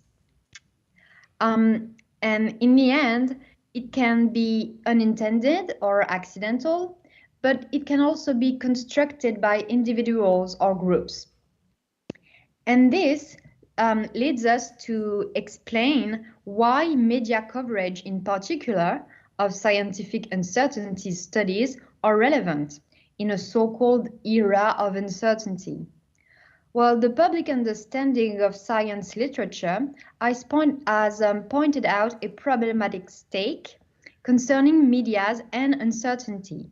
The way journalists deal with and convey uncertainty may involve societal implications, such as repercussions on lay audiences' trust or understanding, but also on decision-making concerning public policies and so on. Hence, the need for scientific research on journalists and scientists' discourses roles in handling uncertainty towards lay publics. And to this end, I study how French broadcast media express and handle scientific uncertainties, and I wonder what are the discourses modalities used by journalists and scientists. What are the key factors to explain these modalities, and to what extent do frames, genres, subjects, and editorial lines orient the latest? Well, I need to say that there are two main approaches in the literature of public understanding of science. Some academics consider that media tend to undermine or shrink scientific uncertainties in their coverage because they believe that the audience does not tolerate or understand uncertainty because of a pressure from their hierarchy and from financial supports, because of a lack of investigation, of time and space to communicate uncertainty, and a lack of scientific culture, but also in the purpose to maintain the truthworthiness of scientists. But some other authors, and I agree with them, say that media tend to emphasize or construct uncertainty in their discourses about science, depending on the subjects and other factors.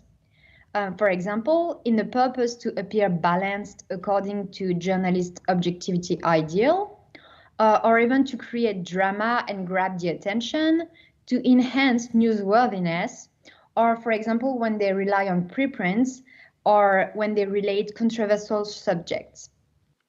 So in the end, it depends on multiple factors, which can be structural, professional, cultural, or even economical. So now I'm going to present my method, and I've chosen to work on programs covering various and widely publicized scientific subjects in every kind of media, which are neurosciences, the solar system, and ancient Egypt. And I've established two main hypotheses. Well, is the economic structure of broadcasting media industry influent on the media coverage of science? I compare three political economical structures of the media industry in France. And this time slicing emerged during a previous academic work, but also it is based on journalists' claims and takes into account studies on the history of French media. The first period, from 1960 to 75, is a period of state monopoly on broadcast media, so there was only a public service. But then, in the 80s, there was a liberalization of the French audiovisual sector with the creation and the privatization of some TV channels, and also in 82, the authorization of free radio stations. And then nowadays, the structure is different because there is a concentration of channels within large media groups, and also the development of digital broadcasting and digital consumption practices, with a fiercer competition between a great number of channels and web medias. Then, on the basis of preliminary observation, I've came to wonder if the frames and genres are influent on the expression of uncertainty. To this end, I compare program frames, genres, and types of speakers, that is to say hosts and guests. I compare news programs, documentaries, magazines, and columns, but also monological vs. dialogical programs, programs dedicated to science and general interest one, science journalist discourses and general interest journalists, and short and long programs. So all this provides us with various enunciation situations and type of interactions, which partly overdetermine the speakers by imposing discursive instructions. I use a wide range of linguistic tools to decipher the expression of uncertainty in oral discourses among a corpus of 700 TV and radio shows. So, for example, epistemic modalities indicators, enunciative accountability, enunciative postures, phonic hints, or edging. I articulate this with the analysis of non-oral discourses surrounding the program, such as TV images, programs' web pages. For instance, I study the probative value of images and hypertextual bibliographies.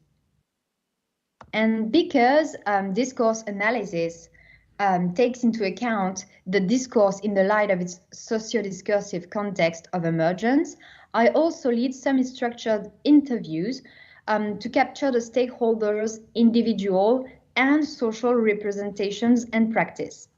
So I interview scientists involved in some analyzed programs, science journalists and general interest journalists, channel policymakers such as board of direction, chief editors, or programming manager. And I ask them about their social professional status and culture, some general media environment questions, and their perception of scientific uncertainty and the way they deal with it in their work process. And now I'm going to present preliminary findings, but we must note that it's an ongoing research, so it only concerns my radiographic corpus and 3 interviews for now. Concerning the first hypothesis, well, we can observe distinctive investment of digital interface by the public service radio with a systematic use of hypertext for sources and more info to comfort maybe the audience certainty on the replay web pages of the program. And the only main differences between public and private radios concern the broadcast of science-oriented programs and a wider diversity of genres within the public service sector versus the private stations. For instance, Private radios tend to only talk about hot news science, while some public programs are dedicated to cold news or in-depth conversations about a scientific subject, because only public radio broadcast documentaries, in-lab reportings, or long epistemology-oriented talks about science. And this diversity leads us to observe different situations of enunciation and leads us to consider the prominence of frames and genres. Indeed, frames and genres seem to be the most influential variable to distinguish different patterns of uncertainties coverage. For instance, the influence of length, of speech distribution, or scenography. For instance, uncertainty is used as a diegetic element in narrative framed programs such as documentaries because it creates suspense and grabs the attention. And also the example of interviews, well, in the scientists' statements when they are interviewed, uncertainty is associated with humility and scientific ethos, but also with humor and self-mockery. Finally, I would like to talk about the challenges I'm confronted to right now, because this is my second year of PhD, and I have a limited access to my research field because the INA archives, which is the French National Audiovisual Institute, has shrinking opening times, so I cannot go to the archives every day and whenever I want.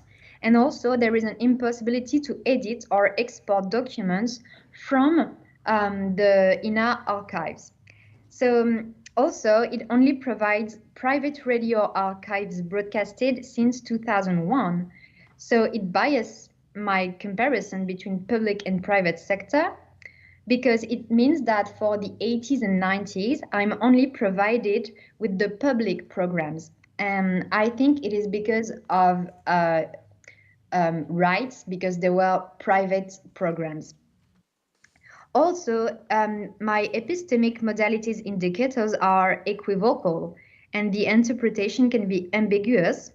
For example, it is difficult to decipher the enunciative purpose when a journalist delegates his enunciative responsibility by using, for instance, according to or the conditional tense.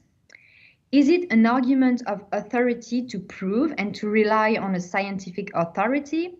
Or is it a precaution with distancing himself from the original scientific claim? Also, the ambition to compare media frames and genres comes up against the effective and increasing dissolution of boundaries between genres nowadays. And last but not least, I must beware not to establish a stereotypical dichotomy between the public and private medias, because the differences are less stressed than they appear or than what we usually think. Thank you for your attention, and I look forward to your question and remarks. I would like to give a special thanks to the organizing team for this opportunity. Thank you. Thank you, Penelope. You kept the promise of your title. It was very interesting, actually. So now we will have a little Q&A with all the participants of the table, but they are not here. So just with Juliana and Penelope. Are there any questions in the audience?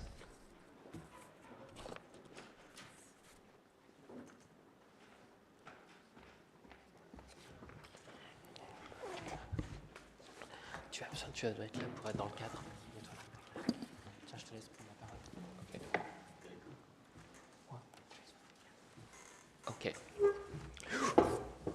We are waiting for okay. So I listened your presentation with a really interesting impression about the crisis communication via Twitter, because several years ago I did the same research about French government's public communication related to the early stage of pandemic. So my first question is, how can you rationalize the weak signal in this kind of analysis? Because you try to use, if I understand your method, you try to find directly the words, the expression of a weak signal on Twitter. But in general, sometimes when we want to circulate this weak signal, we're not saying this is weak signal. So how can you define that, or how can you rationalize that in your research method and in your research practice? Yeah. Okay, thank you for question. This is it is important to talking about the two things.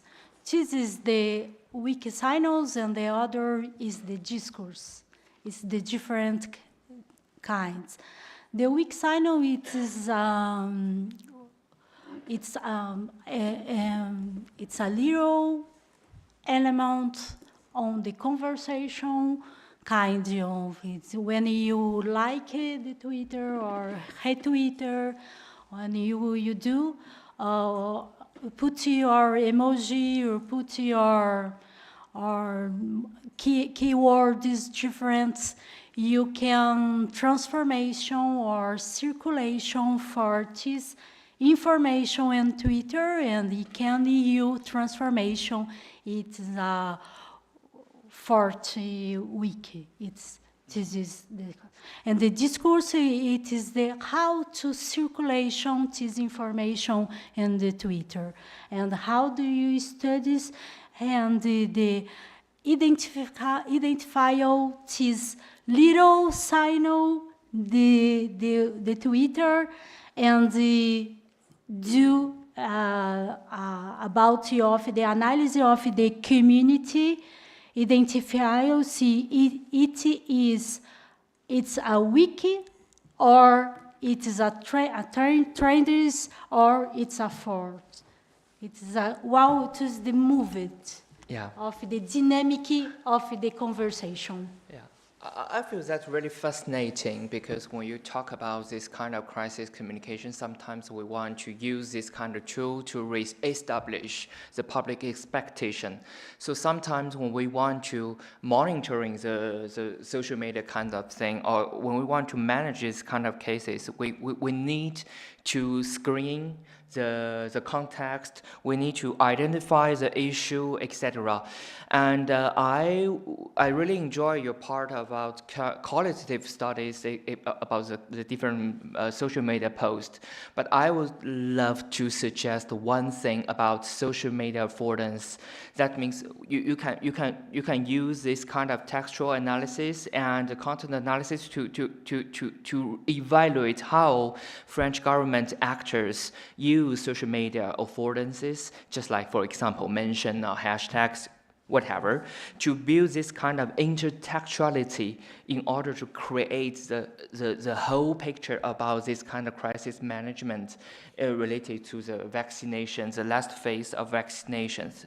I think this is really interesting thing, and a lot of scholars do this kind of research in order to understand the whole political communication or crisis communication strategy. I think this is maybe a good way to recontextualize your research. I think this, yeah.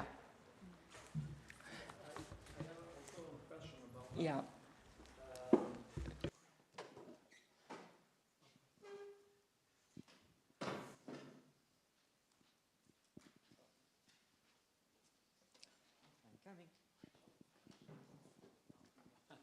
Thank you. Very interesting.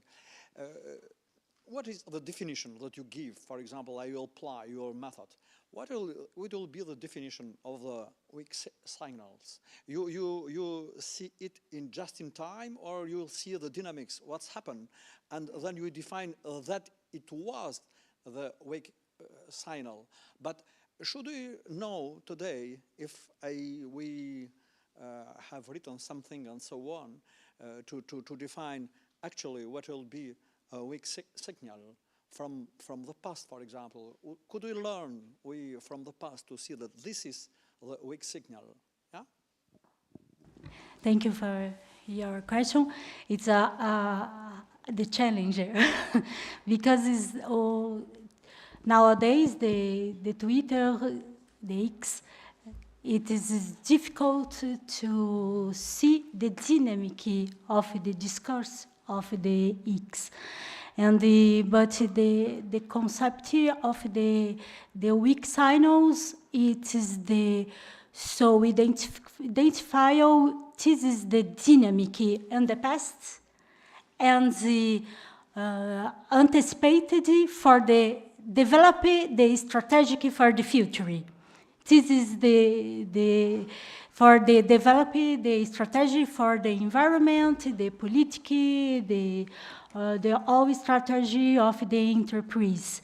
But now it's difficult to return in the past. So it is all the studies you accompany, choose on the keywords and the hashtag, and do this dynamic all the time. Today, how the Twitters, how it's the peak, because it's possible to die. It's possible to transform it in tendency, but it's possible weak side died. It's no weak in the tendency. This is the big challenger for the dynamic, because it's the Twitter, it is online, it's all the time, it's the new information, it's the new discussion about the same subject. So do we have any other questions? Yeah, Stefan. I do have one question for the last presentation about this uncertainty. Are you trying to show a change of in the way uncertainty is treated in the media, or do you want to show difference between the presenters or the subjects? And my underlying question is, shouldn't you go on more controversial subjects, like very polarized, like on laws, economic models, and see if there is a different way of treatment of those in the information, like the trickle-down economics théorie du ruissellement en français. Is it proposed like presented as a truth, and comparing this to maybe the link between social vulnerability and the expression of violence, which is more linked by science? And I wondered if you could see something like this in the media. Thank you. So, well, thank you. Can you hear me well? Yeah. Yeah. Okay. Thank you for your questions.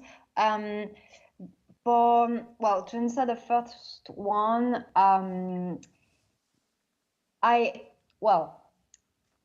originally, I just wanted to compare genres, frames, and types of medias. But then, as I interviewed some journalists about, uncertainty in the medias, I've often heard that it was not the same as before, and that, even when I do some when I talk with people during mediation events, people often tell me, well, in the 70s, it wasn't like that, etc. And so I asked myself, maybe I should check, maybe if indeed in the 60s or 70s, we used to talk about it in a different way. And for now, I observe that, well, it was not that different. Maybe the tone was different, because it was more, you know, academic, even on radio stations or on TV. It was more formal, but uncertainty was expressed, and also there were more, you know, programs would invite multiple scientists to talk about one subject. So you could have, you know, scientists disagreeing and discussing in a very cordial way about theories. So that's first thing. So I try to compare frames, genres, but also I try to see if there is an evolution. And for the second question, this is a very good one because it was a big hesitation when I started my work because, well, it's more bankable to do a thesis about controversial subjects, but, well, as you can see in State of Art, there are multiple works about controversies and how controversies develop in the public space. And so I was scared that my work would be redundant because, well, there are already some very good work on this subject all over the world. So maybe I should try to do something that was less, you know, investigated. And I think that we talk a lot about science when there are controversies. And I think that there are less works about, you know, like everyday science communication. Because in the end, okay, like controversies are the most salient things that occur in the media, but it is not, I mean, in terms of numbers, in terms of, you know, it's not what we hear on the radio or on the TV every day. Controversies are not what, you know, there are not only controversies in science. So maybe I thought it was time to talk and to interest more into, you know, normal science or everyday science. I don't know if it's clear, but so it was on purpose that I did not choose controversies. And as the time is running, a last question, but not least by Daniel Resrag. It's a question for you, Marie-Lou, so you have to give a short question.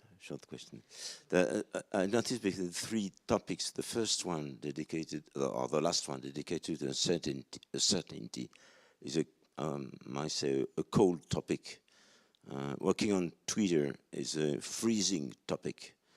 Your topic, working with autistic people, is a hot topic, probably more difficult. Do you plan to write something about your feeling when you are discussing or working? Your field of research is really different than the others.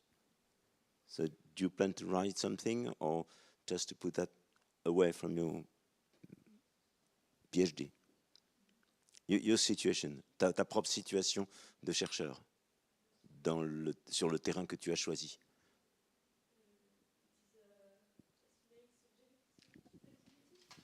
You can do it in French if you want.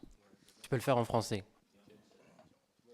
C'est une subjectivité assumée, dans le sens, c'est une subjectivité assumée dans le sens où je dois jouer entre le fait que effectivement c'est une recherche dans un domaine sensible, où je suis dans des terrains où il y a beaucoup d'affects et d'émotions qui rentrent en jeu au vu des publics avec lesquels je travaille, je suis. Et du coup, mais il faut quand même, il faut, de façon épistémologiquement parlant, il faut quand même cadrer ça. Oui, j'aurais une partie. Ok, pardon, c'était juste ça. Oui. For your colleagues, shorter the better. She's assuming her subjectivity when she's writing and making her research. She's about autistic people. and she will write something about it in his thesis, in her thesis, sorry.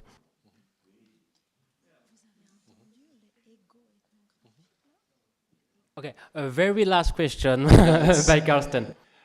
It could be very quick or not, depending on what you want to do with it, but I think there's something that links the three presentations that came to my mind in the end, because you're all, on the one level, you all have the sort of systemic view on communication, trying to avoid, you know, misunderstanding, problems, harm, and so on, health issues. Yet, I agree to Danielle, Mary-Lou's approach to it is a little different. She was talking a lot about otherness, accepting difference. And there's something, I think, which is not criticizing your research, both of you, Penelope and Juliet, but it's more, shouldn't we also integrate more these approaches using our science of communication, not to try to solve the world's misunderstandings, which is okay, but to be able finally to see others. For example, Doreen had the same approach. You should not change Balinese traditions, yet you should be able to tell them how to deal with crisis situations and disasters. That's the biggest challenge. I mean, it's not calculating away the difference or seeing, having less uncertainty than before. That's not what Penelope says, I know. But isn't that the way to go?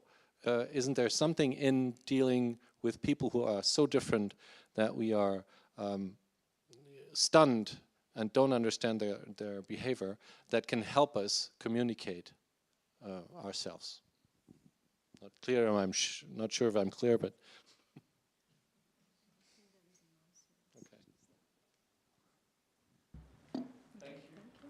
okay, thank you. Thank you.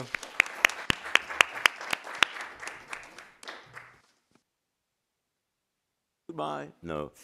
So we have to close this first event of the ICA France chapter. Federico, I don't know if Pascal has a few words to say. Okay, he can't be here, so not sure if you want to say a few words to end this. You see, I don't know who is online, but the diversity, the range of topics we have in France. And the last session was very interesting for that. A lot of topics and a lot of methodology, coming from quantitative to qualitative, so always a mix of that. So maybe we can once discuss IA with the tools of Mary-Lou's tools. That would be funny. Well, I know it's late in the day, and you've all been here for. It says how long the meeting has lasted. More than 7 hours. We've been in this room here.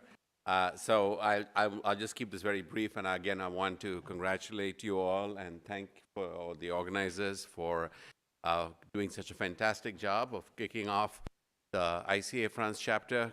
Two things that I was really pleased is that the goal of trying to set up the chapter that connects with other regional chapters was, we saw it happening today, in terms of not just talking about it, but walking by having people like Doreen here in the room. And the second, of focusing on people, on the younger generation of scholars. This last panel was fascinating for that reason. It also did not escape my attention that all the three presenters in this last panel were all females. And I think that's a very good sign of the future of research in this area. And I was very pleased to see that the diversity of interest, the topics that you also laid out were very well reflected in today. And overall, the quality of the discussion, formal and the informal, starting with all the AI stuff in the morning, but also ending with some really important debates about subjectivity or reflexivity, I think was the term that was used, about how you can consider ourselves as part of the study, etc. So just congratulations, and I can't wait to be back to celebrate future annual anniversaries of ICA France Chapter. So thank you again very much. I will take some. I will say some words also. From Shanghai yesterday, and I lost the connection, so I stay in Amsterdam. Yeah, I'm just a little tired. Maybe I write something. The ICA, the France Chapter kickoff event has successfully brought together today scholars, PhD students, and postdoctoral students to explore the fields of communication sciences, not only communication for human sciences, for engineering also.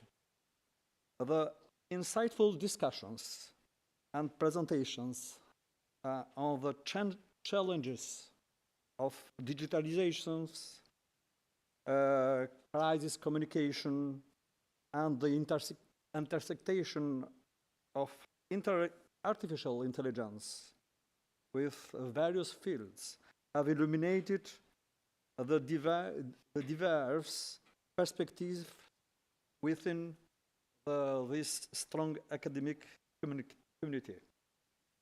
In the name of the UTBM and the organizers here, I express our gratitude to the moderators and participants for their valuable contributions. This event not only facilitated intellectual challenges, but also laid the foundation for the future intercultural collaboration and further research initiatives. As we conclude, we look forward to the continued growth and engagement of the ICA France Chapter. Let the connections made and ideas shared during the kickoff event pave the way for the future collaborative events in the communication and engineering sciences here in France and in the other chapters as well. Thank you all for your active collaboration, and we can anticipate today further existing developments in the ICA France Chapter. I would like to special thanks to Federico for his work, great work, to Jean-Bernard, Morad, and to particularly our assistant Vanessa. Thank you very much.